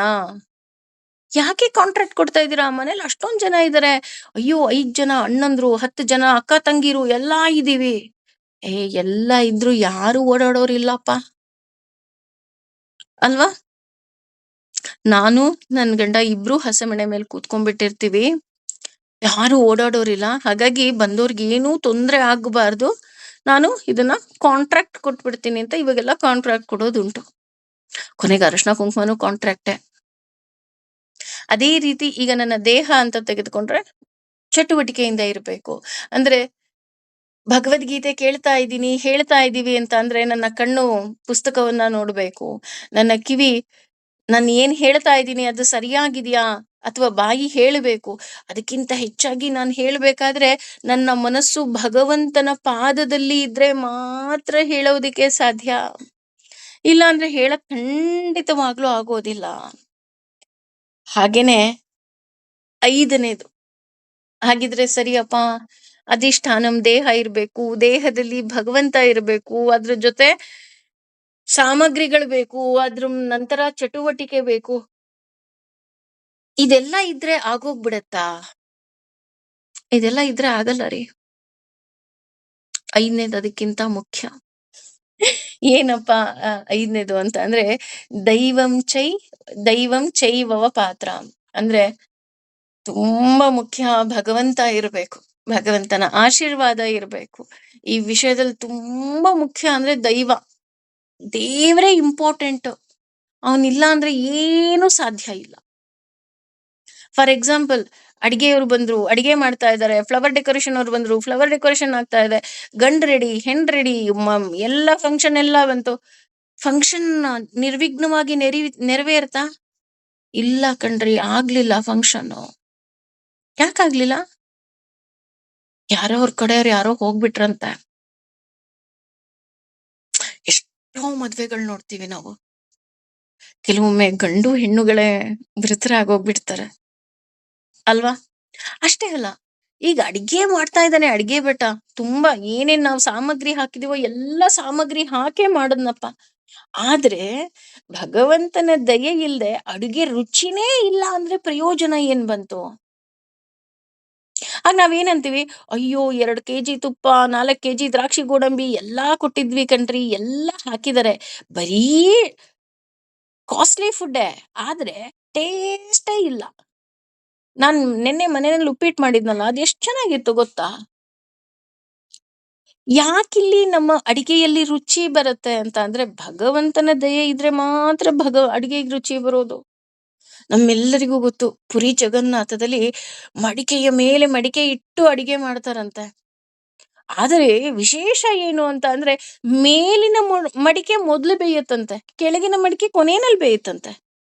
ಆದ್ರೆ ಸೈನ್ಸ್ ಏನ್ ಹೇಳುತ್ತೆ? ಯಾವುದು ಅಗ್ನಿಗೆ ಸ್ಪರ್ಶ ಮೊದ್ಲಿರುತ್ತೋ ಅದೇ ಮೊದ್ಲು ಬೇಯೋದು ಅಂತ. ಅವ್ರಿಗೇನ್ ಗೊತ್ತು ಭಗವಂತನ ಲೀಲೆ, ಭಗವಂತನ ದಯೆ ಇದ್ರೆ ಅಷ್ಟು ರುಚಿ, ಮತ್ತೆ ಏನ್ ಬೇಕಾದ್ರೂ ಮ್ಯಾಜಿಕ್ ಮಿರಾಕಲ್ಸ್ ಆಗತ್ತೆ ಅಂತ, ಅಲ್ವಾ? ಹಾಗೇನೆ ಈ ದೈವ ಅಂತ ಅಂದ್ರೆ ಏನು ಅಂತ ಅಂದ್ರೆ ಮುಖ್ಯವಾಗಿ ನಮ್ಮ ಪಾಪ ಪುಣ್ಯ, ನಮ್ಮ ಅದೃಷ್ಟ, ನಮ್ಮ ಲಕ್ ಅಂತ ಏನ್ ಹೇಳ್ತೀವಿ, ಅದನ್ನೇ ನಾವಿಲ್ಲಿ ದೈವ ಅಂತ ತೆಗೆದುಕೊಳ್ಬಹುದು. ಯಾಕೆ ಇಲ್ಲಿ ದೈವ ಅಂತ ಅಂದ್ರೆ ದೇವರ ಇಚ್ಛೆ ಇದ್ರೆ ಮಾತ್ರ ಎಲ್ಲವುದು ಆಗೋದಿಕ್ಕೆ ಸಾಧ್ಯ. ದೇವರ ಇಚ್ಛೆ ಇಲ್ಲ ಅಂದ್ರೆ ಏನೂ ಆಗೋದಿಕ್ಕೆ ಸಾಧ್ಯ ಇಲ್ಲ. ಇದಕ್ಕೆ ಬೆಸ್ಟ್ ಎಕ್ಸಾಂಪಲ್ ಹೇಳ್ಬೇಕಂತ ಅಂದ್ರೆ, ದಶರಥ ಮಹಾರಾಜ ತುಂಬಾ ಇಷ್ಟಪಟ್ಟ ರಾಮನ್ಗೆ ಪಟ್ಟಾಭಿಷೇಕ ಮಾಡ್ಬೇಕು ಅಂತ. ಎಲ್ಲ ತಯಾರಿಯಾಗಿತ್ತು. ಮಹಾರಾಜ ಬೇರೆ. ಹಣಕ್ಕೇನಾದ್ರು ಕಮ್ಮಿ ಇತ್ತಾ? ಇಲ್ಲ. ಚಟುವಟಿಕೆ ಏನಾದ್ರೂ ಕಮ್ಮಿ ಇತ್ತಾ? ಇಲ್ಲ. ಪ್ರತಿಯೊಂದೂ ಇತ್ತು. ಪ್ರತಿಯೊಂದು ಇದ್ರೂ ಸಹ ರಾಮನ್ ಪಟ್ಟಾಭಿಷೇಕ ಆಯ್ತಾ? ಆಗ್ಲಿಲ್ಲ. ಹೋಗ್ಲಿ, ಕೈಕೆ ಆಸೆ ಪಟ್ಲು. ಭರತನಿಗೇ ಪಟ್ಟಾಭಿಷೇಕ ಆಗ್ಬೇಕು, ರಾಮನಿಗೆ ಪಟ್ಟಾಭಿಷೇಕ ಆಗ್ಬಾರ್ದು. ರಾಮನಿಗೆ ಪಟ್ಟಾಭಿಷೇಕ ಆಗ್ಬಾರ್ದು ಅಂದ್ರೆ ಮೊದ್ಲು ಆ ಪಟ್ಟಾಭಿಷೇಕ ನಿಲ್ಲಿಸ್ಬೇಕು, ಭರತನನ್ನ ಅಲ್ಲಿ ಕೂರಿಸ್ಬೇಕು. ಆಯ್ತಾ ಅಲ್ಲಿ? ಭರತನ್ ಪಟ್ಟಾಭಿಷೇಕ ಆಯ್ತಾ? ಇಲ್ಲ. ರಾಮನಿಗೆ ಪಟ್ಟಾಭಿಷೇಕ ಆಯ್ತಾ? ಇಲ್ಲ. ಚಟುವಟಿಕೆ ಇರ್ಲಿಲ್ವಾ? ಇತ್ತು. ಉಪಕರಣಗಳಿರ್ಲಿಲ್ವಾ? ಇತ್ತು. ಅಧಿಷ್ಠಾನವಿರ್ಲಿಲ್ವಾ? ಇತ್ತು. ಎಲ್ಲ ಇತ್ತು. ಕೊನೆಯದು ಯಾವುದು? ಭಗವಂತನಿಗೆ ಆಸೆ ಇರ್ಲಿಲ್ಲ, ಭಗವಂತನಿಗೆ ಇಚ್ಛೆ ಇರ್ಲಿಲ್ಲ. ಹೇಗೆ ಸಾಧ್ಯ? ಇನ್ನೂ ಒಂದು ಹೆಜ್ಜೆ ಮುಂದೆ ಹೋಗಿ ಭರತನನ್ನ ನಾವು ಯೋಚನೆ ಮಾಡಿದಾಗ, ಭರತ ಹೇಳ್ತಾನೆ, ಇಲ್ಲ ನಾನು ಅಣ್ಣನ್ನ ಕರ್ಕೊಂಡು ಬಂದು, ಈಗ ಹೆಂಗಿದ್ರು ಅಪ್ಪ ಇಲ್ಲ, ದಶರಥ ಮಹಾರಾಜ ಹೋಗ್ಬಿಟ್ರು, ನಾನೀಗ ಕಾಡಿಗೆ ಹೋಗಿ ಅವನನ್ನು ಹುಡ್ಕೊಂಡು ನಾನು ಕರ್ಕೊಂಡು ಬಂದು ಅವನನ್ನ ಏನಾದ್ರೂ ಮಾಡಿ ನಾನು ಸಿಂಹಾಸನದಲ್ಲಿ ಕೂರಿಸ್ತೀನಿ ಅಂತ ಹೋದ. ರಾಮ ಸಿಕ್ಲಿಲ್ವಾ? ರಾಮ ಸಿಕ್ದ. ಕನ್ವಿನ್ಸ್ ಮಾಡಕ್ಕಾಗ್ಲಿಲ್ವಾ? ಕನ್ವಿನ್ಸು ಮಾಡ್ದ. ಕರ್ಕೊಂಡು ಬಂದ, ಕರ್ಕೊಂಬರಕ್ಕಾಗ್ಲೇ ಇಲ್ಲ. ಅದೇ ನೋಡಿ, ಒಂದು ಕಾಡಿನಲ್ಲಿ ಒಂದು ಮರ ಇರುತ್ತೆ. ಆ ಮರ ಯಾವುದೇ ರೀತಿಯಾದಂತಹ ಅಪೇಕ್ಷೆ ಇಲ್ಲದೆ ನಾನು ಮುಂದೆ ಚಕ್ರವರ್ತಿ ಆಗ್ಬೇಕು ಅಂತ ಬಯಸುತ್ತೆ. ಅದಾಗಿ ಸ್ವಲ್ಪ ದಿನದಲ್ಲೇ ಆ ಮರ ಬಿದ್ದು ಹೋಗುತ್ತೆ. ಆ ಮರವನ್ನ ಚಪ್ಲಿ ಮಾರೋನು ತಗೊಂಡು ಹೋಗಿ ಚಪ್ಲಿ ಮಾಡ್ಕೊಂಡು ಬರ್ತಾನೆ. ಈತ ಕಾಡಿಗೆ ಹೋಗ್ಬೇಕಾರೆ, ಅಂದ್ರೆ ರಾಮ ಕಾಡಿಗೆ ಹೋಗ್ಬೇಕಾರೆ ಅದೇ ಪಾದುಕೆಯನ್ನ ಹಾಕ್ಬಿಟ್ಟು ಕಳಿಸ್ತಾನೆ. ಕೊನೆಗೆ ರಾಮ ಹೇಳ್ತಾನೆ, ನಾನು ಪಟ್ಟಾಭಿಷೇಕ ಮಾಡಿಸ್ಕೊಳಲ್ಲ, ನಾನು ಆ ಸಿಂಹಾಸನದ ಮೇಲೆ ಕುತ್ಕೊಳ್ಳಲ್ಲ ಅಂತ. ಕೊನೆಗೆ ಏನಾಯ್ತು? ಭರತ ಹೇಳ್ತಾನೆ, ಅಣ್ಣ ನಿನ್ನ ಪಾದುಕೆಯನ್ನ ಕೊಡು, ನಾನು ಅದನ್ನ ತಲೆ ಮೇಲೆ ಹೊತ್ಕೊಂಡು ಹೋಗಿ ಅದನ್ನ ಸಿಂಹಾಸನದ ಮೇಲೆ ಕೂರಿಸ್ತೀನಿ. ಭಗವಂತನ ಆಸೆ ಇತ್ತು. ಅದು ನಿಷ್ಕಾಮವಾಗಿ ನನ್ನನ್ನ ಪ್ರಾರ್ಥನೆ ಮಾಡಿದೆ, ಸುಕರ್ಮಗಳನ್ನ ಮಾಡಿದೆ, ಅದು ಸಿಂಹಾಸನದ ಮೇಲೆ ಕುತ್ಕೋಬೇಕು ಅಂತ. ಹಾಗಾಗಿ ಅದು ಸಿಂಹಾಸನದ ಮೇಲೆ ಕೂತ್ಕೊಂತು. ಇಲ್ಲಿ ದಶರಥ ಮಹಾರಾಜಂದಿರ್ಬೋದು, ಕೈಕೇದಿರ್ಬೋದು, ಭರತಂದಿರ್ಬೋದು, ಯಾರು ಎಷ್ಟೇ ಪ್ಲಾನ್ ಮಾಡಿದ್ರು ಅಲ್ಲಿ ಏನೂ ಆಗ್ಲಿಲ್ಲ. ಏನಾದ್ರೂ ಆಯ್ತಾ? ಆಗಿದ್ದೇನು? ಭಗವಂತ ಏನ್ ಇಚ್ಛೆ ಪಟ್ಟ ಅದೇ ಆಗಿದ್ದು. ನಮ್ಮ ಜೀವನದಲ್ಲೂ ಅಷ್ಟೇ, ನಾವು ಎಲ್ಲದನ್ನು ಪ್ಲಾನ್ ಮಾಡ್ತೀವಿ. ಹೀಗೆ ಆಗ್ಬೇಕು, ಹಿಂಗೆ ಮಾಡ್ಬೇಕು, ಹಿಂಗೆ ಪ್ಲಾನ್ ಮಾಡುವುದು ಖಂಡಿತ ತಪ್ಪಲ್ಲ. ಅಥವಾ ಅದಕ್ಕೆ ತಕ್ಕ ಹಾಗೆ ನಾವು ಕೆಲಸ ಮಾಡೋದು ಖಂಡಿತ ತಪ್ಪಲ್ಲ. ಎಲ್ಲವೂ ಸರಿ. ಆದರೆ ಭಗವಂತನ ಇಚ್ಛೆ ಹೇಗಿರುತ್ತೆ ಹಾಗೇ ಆಗತ್ತೆ ವಿನಃ, ಭಗವಂತನ ಇಚ್ಛೆ ಇಲ್ಲ ಅಂದ್ರೆ ಖಂಡಿತವಾಗ್ಲೂ ಆ ಕೆಲಸ ಕಾರ್ಯಗಳು ಆಗೋದಿಲ್ಲ. ಸೊ ನಾವಿನ್ನೂ ತುಂಬಾ ಅವನಿಗೆ ಶರಣಾಗ್ಬೇಕು ಕಣ್ರಿ. ಶರಣಾಗ್ಲಿಲ್ಲ ಅಂತ ಅಂದ್ರೆ ಏನೂ ಸಾಧ್ಯ ಇಲ್ಲ. ಆಲ್ರೆಡಿ ನಮಗ್ ಗೊತ್ತಾಗೋಗಿದೆ, ನಾನು ಏನೇ ಪ್ಲಾನ್ ಮಾಡಿದ್ರು ನಾನು ಹೇಳಿದ ಹಾಗೆ ಏನೂ ಆಗೋದಿಲ್ಲ. ಅದಕ್ಕೇನೆ ಎಲ್ರೂ ಹೇಳೋದೇನು ಅಂದ್ರೆ, ಈ ಪ್ರೆಸೆಂಟ್ ಅಲ್ಲಿ ಬದುಕು. ಯಾಕೆ ಪ್ರೆಸೆಂಟ್ ಅಲ್ಲಿ ಬದುಕು ಅಂತ ಅಂದ್ರೆ, ಈ ಪ್ರೆಸೆಂಟ್ ಅಲ್ಲಿ ನಿನಗೆ ಕಣ್ಣು, ಕಿವಿ, ಮೂಗು, ನಾಲ್ಗೆ ಎಲ್ಲದೂ ನೆಟ್ಟಿಗಿದ್ಯಾ, ಭಗವಂತನ ನಾಮಸ್ಮರಣೆ ಮಾಡ್ಬಿಡು. ಭಗವಂತನ ನಾಮಸ್ಮರಣೆ ಮಾಡ್ಲಿಲ್ಲ ಅಂತ ಅಂದ್ರೆ ನಿನಗೆ ಏನೂ ಮಾಡಿದ ಹಾಗಲ್ಲ. ಯಾಕೆ ಅಂತ ಅಂದ್ರೆ, ದೈವ ಅಂದ್ರೆ ನಮ್ಮ ಪಾಪ ಪುಣ್ಯ ಲಕ್ಕಂತ ನೀವೇನ್ ಹೇಳ್ತೀರಾ ಅದೇ ಇರೋದು. ಭಗವಂತನ ದಯೆ ಇದ್ರೆ ಮಾತ್ರ ಎಲ್ಲವೂ ಆಗೋದಿಕ್ಕೆ ಸಾಧ್ಯ. ಇದಕ್ಕೆ ಒಂದು ಪುಟ್ಟ ಕತೆ ಹೇಳಬೇಕು ಅಂತ ಅಂದ್ರೆ, ಒಬ್ಬ ಇನ್ನು ಚೆನ್ನಾಗಿರುವಂತಹ ಮನುಷ್ಯ ಇದಕ್ಕಿದ್ದ ಹಾಗೆ ಅವನ ಸಾವು ಬಂದ್ಬಿಡತ್ತೆ. ಆ ಯಮಧರ್ಮರಾಯ ಒಬ್ಬನನ್ನ ಕಳಿಸ್ತಾರೆ, ನೀನ್ ಹೋಗಿ ಅವ್ರನ್ನ ಕರ್ಕೊಂಬ ಅಂತ. ಅವನು ಹೋಗ್ತಾನೆ. ಹೋದ್ರೆ ಮನೆಯಲ್ಲಿ ಬಡತನ ಇರುತ್ತೆ, ತುಂಬಾ ಕಷ್ಟ ಇರುತ್ತೆ. ಆದ್ರೆ ಅವನಿಗೆ ಅವನನ್ನ ಕರ್ಕೊಂಬರ್ಬೇಕಂತ ಅನ್ಸೋದೇ ಇಲ್ಲ. ಮೇಲ್ ಬಂದ್ಬಿಟ್ಟು, ನಿನಗೇನ್ ಗೊತ್ತು ಅವ್ರು ಎಷ್ಟ್ ಕಷ್ಟ ಪಡ್ತಿದಾರೆ ಅಂತ, ನೀನು ಹೋಗಿ ಹೋಗಿ ಅವ್ರನ್ನ ಕರ್ಕೊಂಬ ಅಂತೀಯಲ್ಲ, ನಿನಗ್ ಬುದ್ಧಿ ಇಲ್ವಾ ಅಂತ ಹೇಳ್ತಾನೆ. ಆಗ ಯಮಧರ್ಮರಾಯನಿಗೆ ತುಂಬಾ ಕೋಪ ಬಂದ್ಬಿಡುತ್ತೆ. ಕೋಪ ಬಂದ್ಬಿಟ್ಟೇನಂತಾನೆ, "ನೀನು 3 ಬಾರಿ ನಗ್ಬೇಕಷ್ಟೆ. 3 ಬಾರಿ 3 ಟೈಮ್ಸ್ ಅಷ್ಟೆ. ನಕ್ಕದ ಮೇಲೆ ನೀನು ವಾಪಸ್ಸು ಯಮಲೋಕಕ್ಕೆ ಬರೋದು. ಅಲ್ಲಿವರೆಗೂ ನೀನು ಭೂಲೋಕಕ್ಕೆ ಹೋಗು" ಅಂತ ಹೇಳಿ ಭೂಲೋಕಕ್ಕೆ ಕಳಿಸ್ಬಿಡ್ತಾನೆ. "ನಾನು ಯಾರ್ ಮನೇಲಿರ್ಲಿ?" ಅಂತ ಹೇಳ್ತಾನೆ. "ನೀನು ಯಾರ್ ಮನೇಲಿರ್ತೀಯೋ ಅಥವಾ ಯಾರು ನಿನಗೆ ಉಳ್ಕೊಳ್ಳೋದಿಕ್ ಜಾಗ ಕೊಡ್ತಾರೋ ಅವ್ರಿಗೆ ಒಳ್ಳೇದಾಗುತ್ತೆ. ನೀನ್ ಹೋಗು" ಅಂತ ಕಳಿಸ್ತಾನೆ. ಹೋಗ್ತಾನೆ. ಹೋದಾಗ ಒಬ್ಬ ಚಪ್ಲಿ ಎಲ್ರನ್ನ ಕೇಳ್ತಾನೆ ಅವನು. "ನನಗೆ ಉಳ್ಕೊಳ್ಳೋದಿಕ್ಕೆ ಅವಕಾಶ ಕೊಡ್ತೀರಾ? ಉಳ್ಕೊಳ್ಳೋದಿಕ್ಕೆ ಅವಕಾಶ ಕೊಡ್ತೀರಾ?" ಅವಕಾಶ ಕೊಡೋದಿಲ್ಲ. ಒಬ್ಬ ಚಪ್ಲಿ ಮಾರೋನು ಮಾತ್ರ, "ನಂಗೆ ಹಿಂಗ್ ಅವಕಾಶ ಕೊಡ್ತೀರಾ? ನಿಮ್ಮನೇಲೇನೋ ಒಂದ್ ಚಿಕ್ಕ ಪುಟ್ಟ ಕೆಲಸ ಮಾಡ್ಕೊಂಡಿರ್ತೀನಿ" ಅಂದಾಗ, "ನನ್ನ ಮನೆ ದೊಡ್ಡದಲ್ಲ, ಆದ್ರೆ ನೀನ್ ಉಳ್ಕೋಬಹುದು" ಅಂತ ಹೇಳ್ತಾನೆ. ಆಗ ಆಕೆ ಹೆಂಡತಿ ಮನೆಗ್ ಕರ್ಕೊಂಡ್ ಹೋದಾಗ ಅವಳು ಬೈತಾಳೆ ಗಂಡಂಗೆ. "ಇರೋ ಬಡತನ ಸಾಲ್ದು ಅಂತ ಇವ್ರನ್ ಬೇರೆ ಕರ್ಕೊಂಡ್ ಬಂದಿದ್ಯಲ್ಲ, ನಿನಗ್ ಬುದ್ಧಿ ಇಲ್ವಾ?" ಅಂತ. ಆಗ ಫಸ್ಟ್ ಟೈಮ್ ನಗ್ತಾನೆ. ಯಾಕೆ ಫಸ್ಟ್ ಟೈಮ್ ನಗ್ತಾನೆ ಅಂತ ಅಂದ್ರೆ, ನಾನ್ ಈ ಮನೆ ಒಳಗಡೆ ಹೋದ್ರೆ ಅವ್ರೆಲ್ಲಾ ಕಷ್ಟ ಪರಿಹಾರ ಆಗುತ್ತೆ. ಆಕೆಗ್ ಗೊತ್ತಿಲ್ವಲ್ಲ ಅಂತ ಮನಸ್ಸಿನಲ್ಲೇ ನಗ್ತಾನೆ ಫಸ್ಟ್ ಟೈಮ್. ಮನೆಗ್ ಹೋಗ್ತಾನೆ. ಮನೆಗ್ ಹೋದಾಗ ಭಗವಂತನ ಆಶೀರ್ವಾದ ಅನ್ನೋ ಹಾಗೆ ಅವ್ರೆಲ್ರೂ ತುಂಬಾ ಇಂಪ್ರೂವ್ ಆಗ್ತಾರೆ. ಇಂಪ್ರೂವ್ ಆಗ್ಬೇಕಾದ್ರೆ ಅವನು ಹಣವನ್ನ ಕೂಡಿಸ್ತಾ ಇರ್ತಾನೆ. ಯಾಕೆ ಅಂತ ಕೇಳಿದ್ರೆ, ನಾನು ಇವತ್ತಲ್ಲ ನಾಳೆ ನಮ್ಮ ಮುಂದಿನ ಜೀವನಕ್ಕೆ ಅಂತ. ಆಗ ಸೆಕೆಂಡ್ ಟೈಮ್ ನಗ್ತಾನೆ. ಯಾಕೆ ಅಂತ ಅಂದ್ರೆ, ನಾನ್ ಹೋಗೋ ಅಷ್ಟ್ರೊಳಗಡೆ ಇವನು ಸಹ ಇದಾಗೋಗ್ಬಿಡುತ್ತೆ. ಆದ್ರೆ ಇವ್ನು ಯಾಕೆ ಈ ರೀತಿ ಮಾಡ್ತಿದ್ದಾನೆ ಅಂತ ಮನ್ಸಲ್ಲೇ ಯೋಚನೆ ಮಾಡ್ಬಿಟ್ಟು ಸುಮ್ನಾಗ್ತಾನೆ. ಅದೇ ಸಮಯಕ್ಕೆ ನಗೋದಿಲ್ಲ. ಯೋಚನೆ ಮಾಡ್ತಾನಷ್ಟೆ. ಅದೇ ಸಮಯಕ್ಕೆ ಆ ಮಹಾರಾಜರ ಅರಮನೆಯಿಂದ ಅವನಿಗೆ ಚರ್ಮವನ್ನ ಕಳಿಸ್ತಾರೆ. ಯಾಕೆ ಚರ್ಮವನ್ನ ಕಳಿಸ್ತಾರೆ ಅಂದ್ರೆ, ಶೂ ಮಾಡ್ಕೊಡಿ ಅಂತ. ಆ ಆಗಿನ ಕಾಲದಲ್ಲೆಲ್ಲ ಹೇಗಿತ್ತು ಅಂದ್ರೆ, ಶೂ ಹಾಕೊಂಡ್ರೆ ಅವರು ಬದುಕಿದ್ದಾರೆ ಅಂತ. ಚಪ್ಪಲಿಯನ್ನ ಮಹಾರಾಜ ಧರಿಸ್ತಾ ಇದ್ದಿದ್ದು ಅವನ ಅಂತಿಮ ಯಾತ್ರೆಗೆ ಮಾತ್ರ. ಆ ಅವನು ಮರೆತು ಶೂ ಮಾಡೋ ಜಾಗದಲ್ಲಿ ಚಪ್ಪಲಿ ಮಾಡ್ಬಿಡ್ತಾನೆ. ರಾಜರು ಭಟ್ರು ಬಂದು ಅವನಿಗೆ ತುಂಬಾ ಬೈತಾರೆ. ಬೈದ್ಬಿಟ್ಟು, "ನಿನಗೇನ್ ಬುದ್ಧಿ ಇಲ್ವಾ? ಇದನ್ನ ನಾನು ಹೇಗ್ ತಗೊಂಡ್ ಹೋಗ್ಲಿ? ಹಾಗೆ ಹೀಗೆ" ಅಂತ ಬೈದ್ಬಿಟ್ಟು, ಈಗೇನು ವಿಧಿ ಇಲ್ಲ, ತಗೊಂಡ್ ಹೋಗ್ಬೇಕು ಅಂತ ತಗೊಂಡ್ ಹೋಗ್ತಾ ಇರ್ತಾನೆ ಅಷ್ಟೇನೆ. ಇನ್ನೂ ತಗೊಂಡು ಹೋಗಿರೋದಿಲ್ಲ. ಆಗ್ಲೇ ಮಧ್ಯ ದಾರಿಯಲ್ಲೇ ಅವನಿಗೆ ಒಂದು ವಿಷಯ ಗೊತ್ತಾಗುತ್ತೆ. ಮಹಾರಾಜರು ಇದ್ದಕ್ಕಿದ್ದ ಹಾಗೆ ಹೋಗ್ಬಿಟ್ರು ಅಂತ. ಆಗ ಸೆಕೆಂಡ್ ಟೈಮ್ ನಗ್ತಾರೆ ಅವರು. ಯಾಕೆ ಅಂತ ಅಂದ್ರೆ, ಇವನು ಮಾಡಿದ್ದು ತಪ್ಪಲ್ಲ. ಆದ್ರೆ ಇವನ ಕೈಲಿ ಮಾಡಿಸಿ ಆ ಮುನ್ಸೂಚನೆಯನ್ನ ಆಗ್ಲೇ ಕೊಟ್ಬಿಟ್ಟಿದ್ನಲ್ಲ ಭಗವಂತ ಅಂತ. ಹೀಗೆ ನೋಡ್ತಾ ಇರ್ತಾನೆ. ಹೀಗೆ ನೋಡ್ಬೇಕಾದ್ರೆ ಆ 3 ಜನ ರಾಜಕುಮಾರಿಯರ ಹಾಗೆ 3 ಜನ ಹೆಣ್ಮಕ್ಳು ಬರ್ತಾರೆ. ಅವರು ಆ ಚಾಚಾ ಅಂತ ಕರೀತಾನೆ. ಅಂದ್ರೆ ಚಿಕ್ಕಪ್ಪ, ನಮ್ಮ ಚಪ್ಪಲಿಗಳೆಲ್ಲ ಆಯ್ತಾ ಅಂತ ಕೇಳ್ತಾರೆ. "ಹೂನಮ್ಮ ಆಯ್ತು" ಅಂತ ಹೇಳಿ ಹೊಳೆಯುವಂತಹ ಬಂಗಾರದ ಚಪ್ಪಲಿಗಳನ್ನ, ಅಂದ್ರೆ ತುಂಬಾ ಕಾಸ್ಟ್ಲಿ ಚಪ್ಪಲಿಗಳು. ಆ ಚಪ್ಪಲಿಗಳನ್ನ ಆ 3 ಜನಕ್ಕೂ ಕೊಡ್ತಾನೆ. ಇವನು ಕೇಳ್ತಾನೆ, "ಯಾರು ಈ ಹೆಣ್ಮಕ್ಳು? ಮದ್ವೆಗ್ ಬೇರೆ ಬಂದ್ಬಿಟ್ಟಿದ್ದಾರೆ. ಎಷ್ಟ್ ಚೆನ್ನಾಗಿದ್ದಾರೆ ಅಲ್ವಾ" ಅಂತ. ಆಗ ಆ ಚಪ್ಪಲಿ ಹೊಲಿಯೋನಂತಾನೆ, "ಇವ್ರು ನನ್ನ ಅಣ್ಣನ ಮಕ್ಕಳು. ಅಣ್ಣ ತುಂಬಾ ಚೆನ್ನಾಗಿದ್ದ, ಆರೋಗ್ಯವಾಗೇ ಇದ್ದ.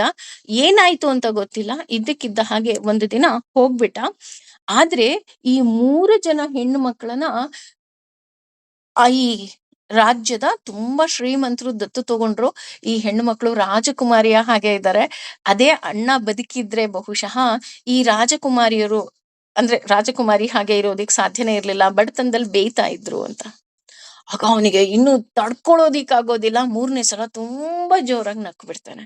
ಯಾಕೆ ಅಂತ ಅಂದ್ರೆ, ಭಗವಂತ ಅವರ ತಂದೆಯನ್ನ ಕಳ್ಕ ಅಂದ್ರೆ ಕರ್ಕೊಂಬಾ ಅಂತ ಅಂದಿದ್ದು ನನಗೆ ಯಾಕೆ ಅಂತ ಅಂದ್ರೆ, ಇವರು ರಾಜಕುಮಾರಿಯರ ಹಾಗೆ ಬದುಕ್ಲಿ ಅಂತ. ನನಗ್ ಗೊತ್ತಿಲ್ದೆ ನಾನು ಭೂಲೋಕಕ್ಕೆ ಬಂದ್ಬಿಟ್ನಲ್ಲ. ಅಂದ್ರೆ ನಮ್ಮ ಜೀವನದಲ್ಲಿ ಏನೆಲ್ಲ ಆಗುತ್ತೋ ಅದಕ್ಕೆ ನಿಜಕ್ಕೂ ಸಹ, ಆಗ್ಲೇ ಹೇಳದ್ನಲ್ಲ, ಈ 5 ಎಲಿಮೆಂಟ್ಸು ಇರ್ಬೇಕು. ಆ 5 ಎಲಿಮೆಂಟ್ಸ್‌ಗಿಂತ ಹೆಚ್ಚಾಗಿ ನಮ್ಮ ಪಾಪ ಪುಣ್ಯವನ್ನ ನಾವು ಮನುಷ್ಯರಾಗಿರ್ಬೇಕಾದ್ರೇನೆ ನಮ್ಗೆ ಎಷ್ಟು ಸಾಧ್ಯವೋ ಅಷ್ಟೂ ಸಹ ಸಂಪಾದನೆಯನ್ನ ಮಾಡ್ಬೇಕು. ಆಗ ಭಗವಂತ ನಮ್ಮನ್ನ ಕೈ ಹಿಡಿದು ನಡೆಸ್ತಾನೆ ಅಂತ ಹೇಳ್ತಾ ಹೋಗ್ತಾರೆ. ಹಾಗೆ ಈ 5 ಎಲಿಮೆಂಟ್ಸ್ ಇದ್ದಾಗ ಮಾತ್ರ ಯಾವುದೇ ಕಾರ್ಯ ಆಗ್ಲಿ ಅದು ಸಂಪನ್ನ ಆಗೋದಿಕ್ಕೆ ಸಾಧ್ಯ. ಕೇವಲ ನಾನು ಮಾಡಿದೆ ಅನ್ನೋದು ಸುಳ್ಳು ಅಂತ ಹೇಳ್ತಾ ಹೋಗ್ತಾರೆ. ಅದು ಮುಂದುವರೆದು ಭಗವಂತ ಹೇಳ್ತಾನೆ, ಶರೀರ, ದೇಹ, ವಾಕ್, ಮನಸ್ಸು, ಮನೋಭಿಹಿ, ಮನಸ್ಸುಗಳಿಂದ, ಯತ್, ಯಾವ, ಕರ್ಮ, ಕರ್ಮವನ್ನ, ಪ್ರರಭತೆ, ಆರಂಭಿಸುತ್ತಾನೋ, ನರಹ, ವ್ಯಕ್ತಿಯು, ನ್ಯಾಯಂ, ನ್ಯಾಯವಾದ, ವಾ ಅಥವಾ ವಿಪರೀತಂ, ವಿರುದ್ಧವಾದ, ವಾ ಅಥವಾ ಪಂಚ, ಐದು, ಏವ, ಈ, ತಸ್ಯ, ಅದರ, ಹೇತುವೆ, ಕಾರಣಗಳು. ಅಂದ್ರೆ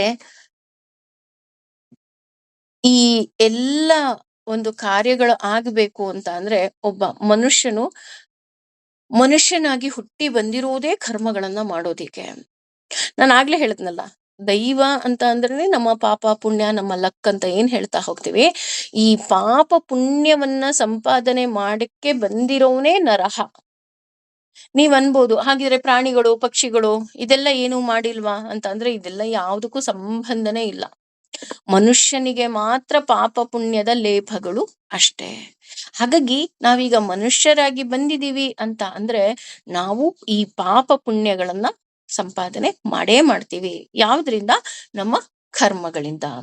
ಅದರಲ್ಲೂ ಶರೀರವಾಕ್ನೋಭಿ ಯರ್ಥಂ ಅಂತ ಅಂದ್ರೆ 4 ಕರ್ಮಗಳು ನಾವು ಮಾಡ್ತೀವಿ. ಒಂದು ಶಾರೀರಿಕವಾದ ಕರ್ಮ, ಎರಡನೇದು ಮಾನಸಿಕವಾದ ಕರ್ಮ, ಮೂರನೇದು ವಾಚಿಕವಾದ ಕರ್ಮ, ನಾಲ್ಕನೇದು ಯೋಚಿಸುವುದು ಸಹ ಕರ್ಮ. ಶಾರೀರಿಕ ಕರ್ಮ, ನಾನು ಅಡಿಗೆ ಮಾಡೋದಿರ್ಬೋದು, ಬಡ್ಸೋದಿರ್ಬೋದು, ಮನೆ ಕೆಲಸ ಮಾಡೋದಿರ್ಬೋದು, ಅಥವಾ ಯಾವುದೋ ಒಂದು ಸಮಾಜ ಸೇವೆ ಮಾಡೋದಿರ್ಬೋದು, ದೇವಸ್ಥಾನಕ್ಕೆ ಹೋಗೋದಿರ್ಬೋದು, ಪ್ರತಿಯೊಂದು ಶಾರೀರಿಕ ಕರ್ಮ. ಇನ್ನೊಂದು ಮಾನಸಿಕ ಕರ್ಮ, ನಾನು ಮನಸ್ಸಿನಿಂದಲೂ ಸಹ ಯಾರಿಗೂ ಕೆಟ್ಟದಾಗ್ಲಿ ಅಂತ ನಾನು ಬಯಸಬಾರ್ದು. ಯಾಕೆ? ನೀನು ಯೋಚನೆ ಮಾಡಿದ್ರೆ ಸಾಕು ಅವ್ರಿಗೆ ಕೆಟ್ಟದಾಗ್ಲಿ ಅಂತ, ನಿನಗೆ ಪಾಪ ಕಟ್ಕೊಳ್ಳುತ್ತೆ. ಅದೇ ನೀನು ಮಾನಸಿಕವಾಗಿ ನಿನಗೆ ಒಬ್ರಿಗೆ ಶಾರೀರಿಕವಾಗಿ ನಿಂಗೇನೋ ಸಹಾಯ ಮಾಡೋದಿಕ್ಕೆ ಸಾಧ್ಯ ಇಲ್ವಾ? ಮಾನಸಿಕವಾಗಿ ಆಶೀರ್ವಾದ ಮಾಡು. ಅಪ್ಪ ದೇವ್ರೆ ಅವ್ರಿಗೆ ಒಳ್ಳೇದ್ ಮಾಡಪ್ಪ ಅಂತ ಕೇಳ್ಕೊ. ಅದು ಬಿಟ್ಟು ನೀನು ಯಾಕೆ ಕೆಟ್ಟದ್ದನ್ನ ಯೋಚನೆ ಮಾಡಿ, ಅವ್ರಿಗಂತೂ ಕೆಟ್ಟದಾಗಲ್ಲ ನೀನ್ ಮಾನಸಿಕವಾಗಿ ಯೋಚನೆ ಮಾಡಿದ್ರೆ, ಅಲ್ವಾ? ಆದ್ರೆ ನೀನು ಯಾಕೆ ಕೆಟ್ಟದ್ ಮಾಡ್ಕೊಂತೀಯ? ನಾವಾಗ್ಲೇ ಸೇಟು ಮಾನಸಿಕವಾಗಿ ಭಗವಂತನ ಸೇವೆ ಮಾಡಿದಕ್ಕೆ ಭಗವಂತನೇ ಒಲಿದು ಬಂದ ಕಥೆಯನ್ನ ನಾವು ಆಲ್ರೆಡಿ ಕೇಳ್ಬಿಟ್ಟಿದೀವಿ. ಹಾಗಾಗಿ ನಾನು ಇಲ್ಲಿ ಆ ಕಥೆಯನ್ನ ಹೇಳ್ತಾ ಇಲ್ಲ.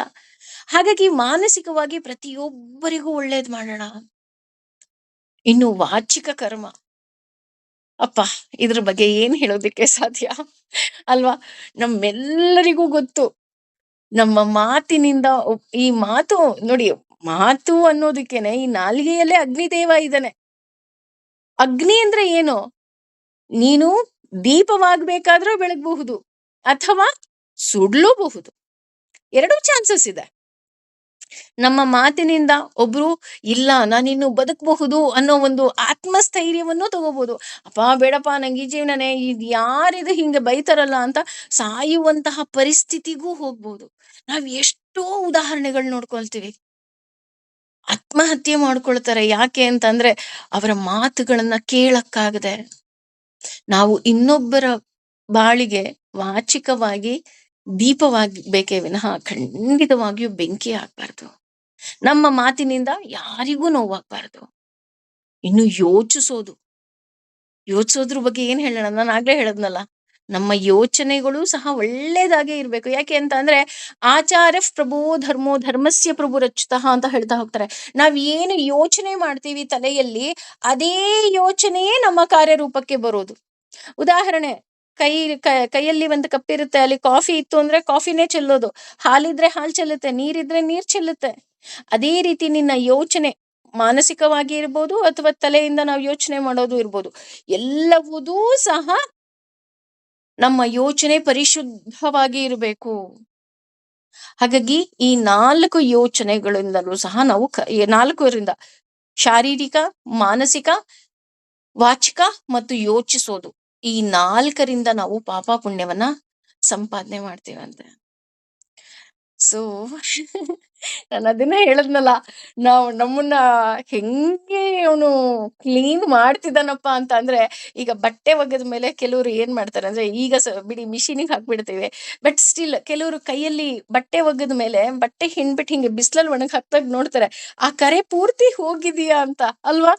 ಆ ರೀತಿ ಭಗವಂತ ನಮ್ಮನ್ನ ಆ ಕರೆನೂ ಇರಬಾರ್ದು ಅಷ್ಟು ಪರಿಶುದ್ಧ ಮಾಡ್ತಾ ಇದ್ದಾನೆ. ಅಂದ್ರೆ ನಿನ್ನ ಕರ್ಮಗಳೇನಿದೆ ಇದು 4 ರೀತಿ ಇದೆ. ಈ 4 ರೀತಿಯಿಂದನೂ ನೀನು ಪರಿಶುದ್ಧವಾಗಿರು. ಆ ರೀತಿ ಪರಿಶುದ್ಧವಾದಾಗ ನೀನ್ ಇನ್ನೂ ಪುಣ್ಯವನ್ನ ಸಂಪಾದನೆ ಮಾಡ್ತೀಯ. ಯಾಕೆ ಅಂತ ಅಂದ್ರೆ, ಜನ್ಮ ಜನ್ಮಗಳಿಗೆ ನಾವು ಕೊಂಡು ಹೋಗೋದು 2 ಬುಟ್ಟಿ. ಒಂದು ಪಾಪದ ಬುಟ್ಟಿ, ಇನ್ನೊಂದು ಪುಣ್ಯದ ಬುಟ್ಟಿ. ಯಾವ್ದ್ರಿಂದ? ನಮ್ಮ ಕರ್ಮದಿಂದ. ಹಾಗಾಗಿ ನಾವಿನ್ನೂ ಎಷ್ಟು ಒಳ್ಳೇದ್ ಮಾಡಬಹುದೋ ಅಷ್ಟೂ ಒಳ್ಳೇದ್ ಮಾಡು ಅಂತ ಇಲ್ಲಿ ಭಗವಂತ ಹೇಳ್ತಾ ಇದ್ದಾನೆ. ಹಾಗೇನೆ ನ್ಯಾಯಂ ವಾ ವಿಪರೀತಂ ವಾ ಅಂದ್ರೆ ನ್ಯಾಯವಾಗಿ ಇರು. ಅನ್ಯಾಯವಾಗಿ ನಾವು ಏನನ್ನೂ ಮಾಡಬಾರ್ದು. ಯಾಕೆ ಅಂತಂದ್ರೆ ಎಲ್ಲಕ್ಕೂ ಈ 5 ಕಾರಣ. ಯಾವುದು? ನಾನು ಆಗ್ಲೇ ಹೇಳಿದ್ನಲ್ಲ ಹಳೆಯ ಶ್ಲೋಕದಲ್ಲಿ, ಅಧಿಷ್ಠಾನಂ ತಥಾ ಕರ್ತಂ ಅಂದ್ರೆ ದೇಹ, ಜೀವ ಮತ್ತೆ ನಮ್ಮ ಇಂದ್ರಿಯಗಳು ಹಾಗೂ ಚಟುವಟಿಕೆ ಹಾಗೂ ಭಗವಂತ, ಈ 5 ತುಂಬಾ ಮುಖ್ಯ ಆಗತ್ತೆ. ಈ 5 ಮುಖ್ಯ ಆಗೋದ್ರಿಂದ ನಾವು ಈಗ ಫಾರ್ ಎಕ್ಸಾಂಪಲ್ ಕೆಟ್ಟ ಕರ್ಮ ಆಗೋದು ಯಾವಾಗ ಅಂತ ಅಂದ್ರೆ, ಶಾರೀರಿಕ ಚಟುವಟಿಕೆಗಿಂತ ಹೆಚ್ಚಾಗಿ ಮಾನಸಿಕವಾಗಿ ಅಂತ ಹೇಳ್ತಾರೆ. ಇಲ್ಲಿ ಮಾನಸಿಕ ಅಂತ ಬಂದಾಗ ಹೇಳದ್ನಲ್ಲ, ಅದಕ್ಕೆ ಇಲ್ಲಿ ಒಂದು ಎಷ್ಟು ಚೆನ್ನಾಗಿ ಉದಾಹರಣೆ ಕೊಡ್ತಾ ಇದಾರೆ ಅಂತ ಅಂದ್ರೆ, ಈಗ ಒಬ್ಬ ಕೊಲೆಗಾರ ಒಬ್ಬನಿಗೆ ಹೊಟ್ಟೆಯನ್ನ ಕತ್ತರಿಸ್ತಾನೆ ಅನ್ಕೊಳ್ಳೋಣ. ಆಗೇನಾದ? ಆ ವ್ಯಕ್ತಿ ಸತ್ತೋದ ಅಲ್ವಾ? ಅವನು ಮಾನಸಿಕವಾಗಿ ಏನಿತ್ತು, ಅವನು ಮೆಂಟಲಿ ಏನ್ ಯೋಚನೆ ಮಾಡ್ದ ಅಂದ್ರೆ, ನಾನು ಇವನನ್ನ ಸಾಯಿಸ್ಬೇಕು, ಇವನಿಗೆ ಹರ್ಟ್ ಮಾಡ್ಬೇಕು, ಇವನ ಹತ್ರ ಇರೋ ಒಡವೆನ ಕಸ್ಕೋಬೇಕು ಅಂತಾನೆ ಅವನು ಚಾಕುಗೆ ಹೊಟ್ಟೆಗೆ ಚಾಕು ಹಾಕ್ದ. ಅದೇ ಒಬ್ಬ ಡಾಕ್ಟರ್ ಯಾವ ರೀತಿ ಚಾಕು ಹಾಕ್ತಾನಪ್ಪ ಅಂದ್ರೆ, ಕತ್ತರಿಸ್ತಾನಪ್ಪ ಅಂತ ಅಂದ್ರೆ, ಇವನ ಹೊಟ್ಟೆಯಲ್ಲಿ ಏನು ಗೆಡ್ಡೆ ಇದೆ, ನಾನು ಇದನ್ನ ತೆಗೆದ್ರೆ ಈ ವ್ಯಕ್ತಿ ಇನ್ನೂ ಒಂದ್ ಸ್ವಲ್ಪ ಆರೋಗ್ಯವಾಗಿರ್ತಾನೆ, ಇವನ್ ಇನ್ನೂ ಒಳ್ಳೆಯವನಾಗಿರ್ತಾನೆ, ಇವನಿಗೆ ಭಗವಂತ ಇನ್ನೂ ಆಯಸ್ಸು ಕೊಡ್ಲಿ, ಇವನು ಇನ್ನೂ ಚೆನ್ನಾಗಿರ್ಲಿ ಅಂತ. ಇಲ್ಲಿ ನೋಡಿ, ಒಬ್ಬ ಕೊಲೆಗಾರನು ಚಾಕು ಹಾಕ್ತಾ ಇದಾರೆ, ಒಬ್ಬ ಡಾಕ್ಟರು ಸಹ ಚಾಕು ಹಾಕ್ತಾ ಇದಾರೆ. ಆದ್ರೆ ಇಲ್ಲಿ ಎಲ್ಲಕ್ಕೂ ಕಾರಣ ಮನಸ್ಸು. ಮಾನಸಿಕವಾಗಿ ಇಬ್ರು ಎಷ್ಟು ವಿರುದ್ಧವಾಗಿರ್ತಾರೆ ಅಲ್ವಾ? ಆ ರೀತಿ ನಾವು ಮಾಡುವಂತಹ ಪ್ರತಿಯೊಂದು ಕೆಲಸವೂ ಸಹ ಪರಿಶುದ್ಧವಾಗಿರಬೇಕು. ಮಾನಸಿಕವಾಗೂ ಯಾರಿಗೂ ಹರಟು ಮಾಡಬಾರ್ದು. ಈಗ ಉದಾಹರಣೆ, ಒಬ್ರು ಯಾರ್ದೋ ಕಾಲಿಗೆ ಮುಳ್ಳು ಚುಚ್ಚಿದಾಗ್ಲೂ ನಾವೇನ್ ಮಾಡ್ತೀವಿ? ಕುತ್ಕೋ ಅಂದ್ಬಿಟ್ಟು ಇನ್ನೊಂದು ಮುಳ್ಳಿನಿಂದ ಆ ಮುಳ್ಳನ್ನ ತೆಗಿತೀವಿ. ಅಲ್ಲಿ ನಮ್ಮ ಇಂಟೆನ್ಷನ್ ಒಂದೇ ಇರುತ್ತೆ, ಅವ್ರ ಕಾಲಿಗೆ ನೋವಾಗದೆ ಇರ್ಲಿ, ನನ್ ಫ್ರೆಂಡ್ ಚೆನ್ನಾಗಿರ್ಲಿ ಅಂತ ಅಲ್ವಾ? ಅಥವಾ ಅಮ್ಮ ಒಂದು ವಧೆ ಕೊಡ್ಬೋದು, ಆದ್ರೆ ಹಿಂದೆನೂ ಮಾನಸಿಕವಾಗಿ ಒಳ್ಳೇದೇ ಇರುತ್ತೆ. ಯಾಕೆಂದ್ರೆ ನನ್ ಮಗು ಚೆನ್ನಾಗಿರ್ಬೇಕು ಅಂತ. ಆ ರೀತಿ ನಾವು ಮಾನಸಿಕವಾಗಿ ನಾವು ಎಷ್ಟು ಒಳ್ಳೆ ವಸ್ತುಗಳನ್ನ ಇಟ್ಕೊಂತೀವೋ ಅಷ್ಟು ಒಳ್ಳೇದು. ಯಾಕೆ ಅಂತಂದ್ರೆ ಈ ಮನಸ್ಸಿನೊಳಗೆ ಅಲ್ವಾ ನನ್ನ ಮಾಧವ ಬಂದು ಕೂತ್ಕೊಳ್ಳೋದು ಅಥವಾ ಕೂತಿರೋದು. ಹಾಗಿರ್ಬೇಕಾರೆ ಆ ಮಾಧವ ಇದ್ದಾನೆ ಅಂತ ಅಂದ್ಮೇಲೆ ಆ ಜಾಗ ಎಷ್ಟು ಶುದ್ಧ ಮಾಡ್ಕೊಳ್ಳೋದಿಕ್ಕೆ ಸಾಧ್ಯನೋ ಅಷ್ಟು ಶುದ್ಧ ಮಾಡ್ಕೋಬಹುದಲ್ವಾ? ನಮ್ ಕೈಲಿ ಎಷ್ಟ ಒಳ್ಳೇದಾಗುತ್ತೋ ಒಳ್ಳೇದ್ ಮಾಡೋಣ, ಕೆಟ್ಟದಂತೂ ಯಾರಿಗೂ ಮಾಡೋದ್ ಬೇಡ. ನಮ್ಮ ಮಾತಿನಿಂದ, ನಮ್ಮ ಮನಸ್ಸಿನಿಂದ, ನಮ್ಮ ಯೋಚನೆಯಿಂದ, ನಮ್ಮ ಶರೀರದಿಂದ ಯಾರಿಗೂ ಸಹ ಕೆಟ್ಟದನ್ನ ಮಾಡೋದಿಕ್ಕೆ ಹೋಗ್ಬಾರ್ದು. ಹಾಗಿದ್ರೆ ಇದರಿಂದ ಏನಾಗುತ್ತೆ? ನೀವ್ ಇಷ್ಟೊಂದ್ ಹೇಳ್ತಿದ್ದೀರಲ್ಲ, ಮನಸ್ಸಿನಲ್ಲಿ ಮಾಧವ ಇದ್ದಾನೆ ಅಂತೀರಾ, ಒಳ್ಳೇದಾಗತ್ತೆ ಅಂತೀರಾ, ಪಾಪ ಪುಣ್ಯ ಅಂತೀರಾ, ಏನಾಗತ್ತೆ ಇದ್ರಿಂದ? ಇದರಿಂದ ಏನಾಗುತ್ತೆ ಅಂತ ಇನ್ನೂ ಸುಂದರವಾಗಿ ಹೇಳ್ತಾ ಇದ್ದಾನೆ ಭಗವಂತ. ತತ್ರ ಅಲ್ಲಿ, ಏವಂ ಹೀಗೆ, ಸತಿ ಇದ್ದು, ಕರ್ತಾರಂ ಕರ್ತಾರನೆಂದು, ಆತ್ಮಾನಂ ತನ್ನಲ್ಲಿ, ಕೇವಲಂ ಮಾತ್ರವೇ, ತೂ ಆದರೆ, ಯಹ ಯಾರು, ಪಶ್ಯತಿ ನೋಡುತ್ತಾನೋ, ಅಕೃತ ಬುದ್ಧಿ ತ್ವಂ ಅಂದ್ರೆ ಮಂದ ಬುದ್ಧಿಯ ನಿಮಿತ್ತ, ನ ಎಂದಿಗೂ ಇಲ್ಲ, ಸಹ ಅವನು ಪಶ್ಯತಿ ನೋಡುತ್ತಾನೆ, ದುರ್ಮತಿ ಮೂರ್ಖನು. ಇದರಿಂದ ಏನಾಗುತ್ತೆ ಅಂತ ಅಂದ್ರೆ ತುಂಬಾ ಸುಂದರವಾಗಿ ಹೇಳ್ತಾನೆ ಭಗವಂತ ಈ ವಿಷಯದಲ್ಲಿ. ಹೀಗಿರ್ಬೇಕು ಅಂದ್ರೆ ಹೇಗಿರ್ಬೇಕು? ನಾವು ಮಾಡುವುದು ಅಂತ ನಾವ್ ಯಾವಾಗ ತಿಳ್ಕೊಳ್ತೀವೋ ಅದ್ರಲ್ಲಿ ಪಶ್ಯತಿ ಕೃತ ಬುದ್ಧಿತ್ವಂ ಅಂದ್ರೆ ಇವನು ನೋಡೋದಿಲ್ಲ ಅಂತಂದ್ರೆ ಒಳ್ಳೇದನ್ನ ನೋಡೋದಿಲ್ಲ, ಭಗವಂತ ಇದ್ದಾನೆ ಅಂತ ನೋಡೋದಿಲ್ಲ. ಆದ್ರೆ ಖಂಡಿತ ಯಾವಾಗ ಕೆಲವ್ರು ಹೇಳೋದುಂಟು, ಏನಂತ ಹೇಳ್ತಾರೆ ಅಂತಂದ್ರೆ, ನಾನೇ ಎಲ್ಲ, ನನ್ನಿಂದನೇ ಎಲ್ಲ, ನಾನಿದ್ರೇನೆ, ಇಲ್ಲ ನಾನೇ ಗ್ರೇಟ್. ಇಲ್ಲ ರೀ, ಭಗವಂತ ಇದ್ರೆ ಮಾತ್ರ ನಾವು ಗ್ರೇಟ್. ಯಾಕೆ ಅಂತ ಅಂದ್ರೆ, ಒಬ್ಬ ಸ್ಟೂಡೆಂಟ್ ಇರ್ತಾನೆ, ಅವ್ನು ತುಂಬಾ ಚೆನ್ನಾಗಿ ಓದ್ತಾ ಇರ್ತಾನೆ. ಅವ್ನು ಹೇಳ್ತಾನೆ, ಅಯ್ಯೋ ನಾನ್ ತುಂಬಾ ಚೆನ್ನಾಗಿ ಓದ್ತಾ ಇದ್ದೀನಿ ಕಣ್ರಿ, ನಾನ್ ಏನ್ ಕ್ವಶನ್ ಕೇಳಿದ್ರು ಬರೆದ್ ಬಿಡ್ತೀನಿ. ಎಕ್ಸಾಮ್ ಹೋಗೋದಷ್ಟೇ, ಓದೋದಷ್ಟೇ ಇಂಪಾರ್ಟೆಂಟ್ ಅಲ್ಲ, ಎಕ್ಸಾಮ್ ಹೋಗೋದಷ್ಟೇ ಇಂಪಾರ್ಟೆಂಟ್ ಅಲ್ಲ, ಎಕ್ಸಾಮ್ ಪೇಪರ್ ಕೊಟ್ಟಾಗ ನೆನಪಿಗೆ ಬರೋದು ಅಷ್ಟೇ ಇಂಪಾರ್ಟೆಂಟು. ಆ ನೆನಪಿಗೆ ಯಾರು ಬರೆಸ್ತಾರಪ್ಪ ಅಂದ್ರೆ ಭಗವಂತ ಬರೆಸ್ತಾ ಹೋಗ್ತಾನೆ. ಆ ರೀತಿ ನಾವು ಪ್ರತಿಯೊಂದಕ್ಕೂ ಸಹ ಭಗವಂತನಿಂದಲೇ ಅಂತ ನಾವು ತಿಳ್ಕೋಬೇಕು. ನಾವು ಯಾವುದನ್ನ ಮಾಡಬೇಕು, ಯಾವುದನ್ನ ಮಾಡಬಾರದು ಅನ್ನುವಂತಹ ವಿಷಯವನ್ನ ಇಲ್ಲಿ ಭಗವಂತ ನಮಗೆ ತುಂಬಾ ಸುಂದರವಾಗಿ ಹೇಳ್ತಾ ಇದ್ದಾನೆ. ನಾನು ಆಗ್ಲೇ ಹೇಳಿದ ಹಾಗೆ ಶಾರೀರಿಕ ಕರ್ಮ, ಮಾನಸಿಕ ಕರ್ಮ, ವಾಚಿಕ ಕರ್ಮ, ಯೋಚಿಸುವುದು ಸಹ ಒಂದು ಕರ್ಮ. ಇದು ನಾನು ಯಾವ ರೀತಿ ಮಾಡಬೇಕು, ಯಾವ ರೀತಿ ಮಾಡಬಾರ್ದು ನೋಡಿ, ಹೀಗೆ ಮಾಡಿ ಅಂತ ಭಗವಂತ ಎಲ್ಲೂ ಹೇಳ್ತಾ ಇಲ್ಲ. ಎಲ್ಲಾರು ಹೇಳದ್ನಾ, ಹೀಗ್ ಮಾಡಿದ್ರೆ ಹೀಗಾಗತ್ತೆ ಅಷ್ಟೇ. ಸೊ ನಾವೇ ಸ್ವಲ್ಪ ಟ್ಯೂನ್ ಮಾಡ್ಕೊಂಡ್ಬಿಡ್ತೀವಿ. ಇಲ್ಲಪ್ಪ, ಮನಸ್ಸಿಂದನೂ ಇನ್ಮೇಲೆ ಯಾರಿಗೂ ನಾನು ಬೈಯೋದಿಲ್ಲ, ಯಾರಿಗೂ ಏನೂ ಕೆಟ್ಟದ್ದು ಬಯಸೋದಿಲ್ಲ. ನಮ್ಮಲ್ಲಿ ಬಹಳ ಸುಂದರವಾದ ಒಂದು ಪದ್ಧತಿ ಇದೆ. ಏನಾದ್ರೂ ಒಂದು ಶುಭ ಕಾರ್ಯ ಆಗ್ಬೇಕು ಅಂತ ಅಂದ್ರೆ ಕಮ್ಮಿ ಅಂದ್ರೂ ಒಂದ್ 5-6 ಜನನ್ನಾದ್ರೂ ನಾವು ಕರಿತೀವಿ. ಮದುವೆ ಮುಂಜಿ ಅಂದ್ರೆ ಬಿಡಿ ಸಾವಿರಾರು ಜನನ್ನ ಕರೆಯೋದುಂಟು. ಯಾಕೆ ಕರಿತೀವಿ ಅಂತ ಅಂದ್ರೆ, ಯಾರೋ ಒಬ್ರು ಮನಸ್ಫೂರ್ತಿಯಾಗಿ ಅವರನ್ನ ಆಶೀರ್ವಾದ ಮಾಡ್ತಾರೆ ಅನ್ನೋ ಒಂದೇ ಒಂದು ಕಾರಣಕ್ಕೆ. ತೋರ್ಪಡಿಸೋದಕ್ಕಲ್ಲ, ಖಂಡಿತ ತೋರ್ಪಡಿಸೋದಕ್ಕಲ್ಲ. ಅದ್ರ ಹಿಂದೆ ಇರೋ ಸತ್ಯ ಅದು. ಯಾಕೆ ಅಂತಂದ್ರೆ, ಯಾರೋ ಒಬ್ರು ದೈವ ಮನುಷ್ಯ ರೂಪೇಣ ಅನ್ನೋ ಹಂಗೆ ಯಾರೋ ಒಬ್ರು ದೇವರ ರೂಪದಲ್ಲಿ ಬಂದು, ಅಯ್ಯೋ ಇವರಿಬ್ರು ತುಂಬಾ ಚೆನ್ನಾಗಿರ್ಲಪ್ಪ, ಇವ್ರಿಗೆ ಏನಾದ್ರೂ ಕಷ್ಟ ಬಂದ್ರೆ ಭಗವಂತ ಕಾಪಾಡಪ್ಪ ಅಂತ ಮನಸ್ಫೂರ್ತಿಯಾಗಿ ಹಾರೈಸ್ತಾರೆ ಅಂತ. ಕೆಲವ್ರು ಇನ್ವಿಟೇಷನ್ ಅಲ್ಲಿ ಬರೆಸ್ತಾರೆ ಕಣ್ರಿ, ನಿಮ್ಮ ಆಶೀರ್ವಾದವೇ ಉಡುಗೊರೆ. ಅಂದ್ರೆ ನೀವು ಉಡುಗೊರೆ ತಗೊಂಬನ್ನಿ ಅಂತ ಅಲ್ಲ, ನೀವು ಮನಸ್ಫೂರ್ತಿಯಾಗಿ ಆ ವಧುವರರಿಗೆ ಆಶೀರ್ವಾದ ಮಾಡಿ, ಅದೇ ಬೆಸ್ಟ್ ಗಿಫ್ಟ್ ಅಂತ.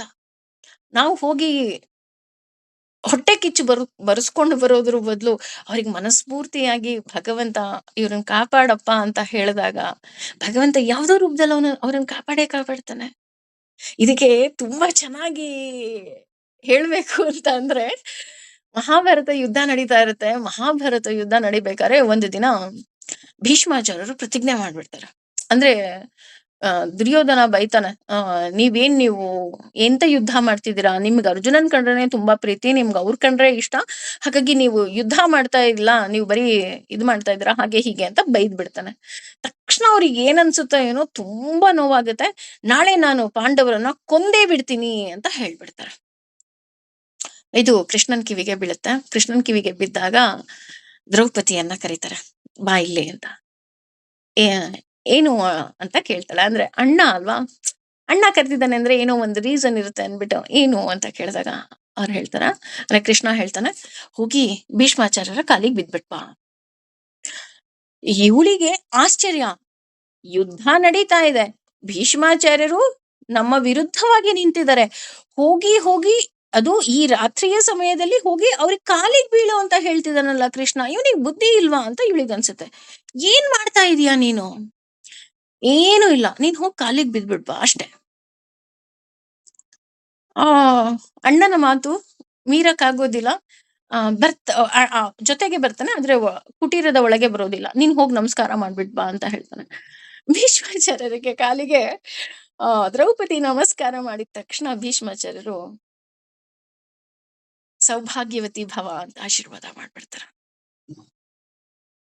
ಆಶೀರ್ವಾದ ಮಾಡ್ಬಿಟ್ಟು ಯೋಚನೆ ಮಾಡ್ತಾರೆ, ಅಯ್ಯೋ ನಾನು ಏನ್ ಆಶೀರ್ವಾದ ಮಾಡ್ದೆ, ಸೌಭಾಗ್ಯವತಿ ಭವ. ಸೌಭಾಗ್ಯವತಿ ಭವ ಅಂತಂದ್ರೆ ನಾನು ಹೇಗೆ ಕೌರವರನ್ನ, ಸಾರಿ ಪಾಂಡವರನ್ನ ಸಾಯಿಸೋದಿಕ್ಕೆ ಸಾಧ್ಯ. ತಕ್ಷಣ ಅವ್ರಿಗೆ ಗೊತ್ತಾಗುತ್ತೆ, ಯಾಕೆ ಬಂದೆ ಅಂತ ಕೇಳ್ತಾರೆ. ನಂಗೆ ಗೊತ್ತಿಲ್ಲ, ಕೃಷ್ಣ ಹೋಗಿ ನಮಸ್ಕಾರ ಮಾಡು ಅಂದ್ರು, ನಾನು ನಮಸ್ಕಾರ ಮಾಡಿದೆ. ಆಗ ಭೀಷ್ಮಾಚಾರ್ಯರು ನಗ್ತಾರೆ. ಅಲ್ಲ ಕೃಷ್ಣ, ನಿನ್ನ ಆಟವನ್ನ ಯಾರು ಬಲ್ಲೋರಿದ್ದಾರೆ? ನಾನು ಈಗ ತಾನೇ ಪ್ರತಿಜ್ಞೆ ಮಾಡ್ದೆ ಪಾಂಡವರನ್ನ ನಾಳೆ ಬೆಳಗ್ಗೆ ಕೊಂದು ಬಿಡ್ತೀನಿ ಅಂತ. ಈಗ ಈ ಹೆಣ್ಣು ಮಗಳು ನನ್ ಕಾಲಿಗೆ ನಮಸ್ಕಾರ ಮಾಡಿದ ತಕ್ಷಣ ನಾನು ಸೌಭಾಗ್ಯವತಿ ಭವ ಅಂತ ಆಶೀರ್ವಾದನೂ ಮಾಡ್ಬಿಟ್ಟೆ. ಈಗ ನಾನು ಏನ್ ಮಾಡ್ಬೇಕು ಅಂತ ನೀನೇ ದಾರಿ ತೋರಿಸು ಅಂತ ಹೇಳ್ತಾರೆ. ಅಂದ್ರೆ ನಮ್ಮ ಜೀವನದಲ್ಲಿ ಆಗುವ ಪ್ರತಿಯೊಂದು ಘಟನೆಗೂ ಸಹ ಭಗವಂತ ಹಿಂದೆ ಇರ್ತಾನೆ ಅನ್ನೋಕೆ ಇದೆಲ್ಲ ಚಿಕ್ಕ ಚಿಕ್ಕ ಚಿಕ್ಕ ಚಿಕ್ಕ ಚಿಕ್ಕ ಉದಾಹರಣೆ. ಇಲ್ಲಿ ನಾನು ಮಹಾಭಾರತದ ಪ್ರಸಂಗ ಹೇಳ್ದೆ. ನಮ್ಮ ಜೀವನದಲ್ಲೂ ಈ ತರ ಬೇಕಾದಷ್ಟು ಇರುತ್ತೆ ಕಣ್ರಿ. ನೋಡೋ ಕಣ್ಣಿರ್ಬೇಕು ಅಷ್ಟೆ. ಅದೇ ರೀತಿ ಈ ಯಾರು ನೋಡಲ್ಲಪ್ಪ ಅಂತ ಅಂದ್ರೆ ದುರ್ಮತಿಹಿ ಅಂತ ಹೇಳ್ತಾರೆ. ಕೆಟ್ಟ ಕೆಟ್ಟ ಆಸೆ ಕೂತಿರೋರು ಇದನ್ನೆಲ್ಲ ನೋಡೋದಿಕ್ಕೆ ಸಾಧ್ಯನೇ ಇಲ್ಲ. ಯಾಕೆಂದ್ರೆ ಇವರೆಲ್ಲ ಮೂರ್ಖರು, ಮುಠಾಳ್ರು. ಇವರೆಲ್ಲ ಏನಾಗುತ್ತೆ ಅಂದ್ರೆ ದಿನದಿಂದ ದಿನ ಕಳೀತಾ ಕಳೀತಾ ವಯಸ್ಸು ಬೆಳೀತಾ ಹೋಗುತ್ತೆ ವಿನಃ ಬುದ್ಧಿ ಖಂಡಿತ ಬೆಳೆಯೋದಿಲ್ಲ. ಅಲ್ವಾ? ಎಷ್ಟೋ ಜನ X Y Z A B C D ಏನೇನು ಹಾಕೊಂತಿರೋ ಎಲ್ಲ ಹಾಕೊಳ್ಳಿ, ಅವ್ರವ್ರ ಹೆಸರು ಹಾಕೋಬೇಡಿ. ಅವ್ರು ದಿನದಿಂದ ದಿನಕ್ಕೆ ಅವರಿಗೆ ವಯಸ್ಸಾಗ್ತಾ ಇರುತ್ತೆ. ಆದ್ರೆ ಭಗವಂತ ಇದ್ದಾನೆ ಅನ್ನೋದನ್ನೇ ಮರೆತು ನಾನು ನನ್ನಿಂದ ಅಂತ ಎಷ್ಟೆಲ್ಲ ಕರ್ಮಗಳನ್ನ ಮಾಡ್ತಾ ಇರ್ತಾರೆ. ನಾವು ಕರ್ಮ ಮಾಡ್ತೀವಿ, ಅವರು ಕರ್ಮ ಮಾಡ್ತಾರೆ. ಆದ್ರೆ ಒಳ್ಳೆಯ ಕರ್ಮ ಮಾಡಿದಾಗ ಪುಣ್ಯವನ್ನ ಲಭಿಸ್ತಾ ಹೋದ್ರೆ, ಕೆಟ್ಟ ಕರ್ಮವನ್ನ ಮಾಡಿದಾಗ ಪಾಪ ಗಳಿಸ್ತಾ ಹೋಗ್ತಾರೆ. ಅದು ಯಾಕೆ ಅವ್ರ ತಲೆಗೆ ಗೊತ್ತಾಗೋದಿಲ್ಲ. ಅದಕ್ಕೆ ಇಲ್ಲಿ ಹೇಳ್ತಾ ಹೋಗುದು ದುರ್ಮತಿಹಿ ಅಂತ. ವಯಸ್ಸು ಬೆಳೀತಾ ಹೋಗುತ್ತೆ ವಿನಃ ಬುದ್ಧಿ ಬೆಳೆಯೋದಿಲ್ಲ. ಇದೆಲ್ಲ ಯಾಕೆ ಇಷ್ಟೊಂದು ಹೇಳ್ತಾ ಇದ್ದಾನೆ ಅಂದ್ರೆ, ನಮ್ಮ ಒಳಗೆ ಕೂತಿರುವ ಅಹಂಕಾರದ ವಿಶ್ಲೇಷಣೆಯನ್ನ ಭಗವಂತ ಮಾಡ್ತಾ ಇದ್ದಾನೆ. ಅಲ್ವಾ? ನೋಡು, ನಿನ್ನ ಮನ್ಸಲ್ಲಿ ಏನಿದೆ ಅಂತ. ಈಗ ಹೇಗೆ ಅಂತ ಅಂದ್ರೆ, ಒಂದು ಕ್ಯಾಮ್ರಾನ ನಮ್ ದೇಹದೊಳಗೆ ಹಾಕಿ ನೋಡು, ನಿನ್ನ ದೇಹ ಹಿಂಗೆಲ್ಲ ಇದೆ ಅಂತ ತೋರಿಸುತ್ತೆ ಅಲ್ವಾ ಈಗ ಸೈನ್ಸ್.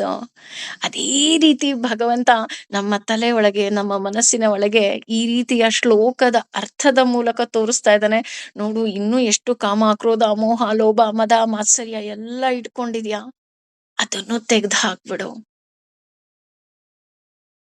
ಅಲ್ವಾ? ಅದಕ್ಕೆ ನಮ್ಮೊಳಗಿರೋ ಅಹಂಕಾರವನ್ನ ನಮ್ಮ ಕೈಯಲ್ಲೇ ವಿಶ್ಲೇಷಣೆ ಮಾಡಿಸ್ತಾ ಇದ್ದಾನೆ. ಬೇರೆ ಯಾರೋ ಅಲ್ಲ. ನೀನ್ ಒಳ್ಳೆಯವಳು, ನೀನ್ ಕೆಟ್ಟವಳು, ಇವ್ರು ಒಳ್ಳೆಯವರು, ಇವ್ರು ಕೆಟ್ಟವರು, ಈ ರೀತಿ ನನ್ನ ಕೈ ಅವರನ್ನ ತೋರ್ಸೋದಕ್ಕಿಂತ ಮುಂಚೆ ನಿನ್ನೊಳಗೆ ನೀನು ಹೊಕ್ಕಿ ನೋಡು. ಬಿಕಾಸ್ ನೀನೇನು ಅಂತ ಅವಾಗ ನಿನಗ್ ಗೊತ್ತಾಗತ್ತೆ. ಇದೆಲ್ಲ ಹೇಳ್ಬೇಕಾದ್ರೆ ನನ್ ನನ್ ತಲೆಲ್ ಓಡ್ತಾ ಇರೋದೊಂದೇ, ಕೃಷ್ಣ ಒಂದೇ ಜಗದ್ಗುರು. ಅಲ್ವಾ? ಯಾಕೆ ಅಂತ ಅಂದ್ರೆ ಅವನು ಜಗದ್ಗುರು ಆಗಿರೋದ್ರಿಂದನೇ ನಮ್ಮೊಳಗಡೆ ಇರೋದನ್ನ ನಮ್ಗೆ ಎಷ್ಟು ಚೆನ್ನಾಗಿ ತೋರಿಸ್ತಾ ಇದ್ದಾನೆ ಅಂತ ಅಂದ್ರೆ, ಇನ್ನೂ ನೀನ್ ಒಳ್ಳೆಯವಳಾಗು. ಯಾಕೆ ಒಳ್ಳೆಯವಳಾಗ್ಬೇಕು? ಬಿಕಾಸ್ ಅವನು ನಮ್ಮನ್ ತುಂಬಾ ಪ್ರೀತಿಸ್ತಾ ಇದ್ದಾನೆ ಕಣ್ರಿ. ನಾವ್ ಯಾರಿಗೋ ಒಬ್ರಿಗೆ ನಾನ್ ಪ್ರೀತಿಸ್ತಾ ಇದ್ದೀನಿ ಅಂತ ಹೇಳ್ಬೋದು. ಆದ್ರೆ 100% ಅವ್ನ್ ನಮ್ಮನ್ ಪ್ರೀತಿಸ್ತಾ ಇದ್ದಾನೆ. ಅವ್ನ್ ನಮ್ಮನ್ನ ಆರಿಸ್ಕೊಂಡಿದ್ದಾನೆ. ಅವ್ನ್ ಆರಿಸ್ಕೊಂಡಿರೋದ್ರಿಂದನೇ ನಮಗೆ ನಮ್ಮ ಬಗ್ಗೆ ಇಷ್ಟೊಂದು ವಿಶ್ಲೇಷಣೆ ಗೊತ್ತಾಗ್ತಾ ಇರೋದು. ಇಷ್ಟೊಂದು ವಿಷಯ ಗೊತ್ತಾಗ್ತಾ ಇರೋದು. ಇಲ್ಲಾಂದ್ರೆ ಈಗ ನೋಡಿ, ಸೇರ್ಬೇಕಾದ್ರೆ ಅಥವಾ ಭಗವದ್ಗೀತೆ ಕೇಳ್ಬೇಕು ಅಂತ ಎಷ್ಟು ಜನಕ್ಕೆ ಆಸೆ ಇರುತ್ತೆ. ಎಷ್ಟು ಜನ ಪೂರ್ತಿ ಮಾಡ್ತೀವಿ? ಪೂರ್ತಿ ಮಾಡಕ್ಕಾಗತ್ತಾ? ಖಂಡಿತ ಆಗಲ್ಲ. ಯಾರು ಪ್ರತಿಯೊಬ್ರು ಕ್ಯೂನಲ್ಲಿ ನಿಂತಿರ್ತೀವಿ. ಕೆಲವರನ್ನ ಅವನು ಮುತ್ತು ರತ್ನದ ಹಾಗೆ ಆರಿಸ್ಕೊಂತಾನೆ. ಅಂತಹವರು ಮಾತ್ರ ಭಗವದ್ಗೀತೆಯ ಸಂಪೂರ್ಣ ಅರ್ಥವನ್ನ ತಿಳ್ಕೊಳ್ಳೋದಕ್ಕೆ ಸಾಧ್ಯ. So we people are so blessed.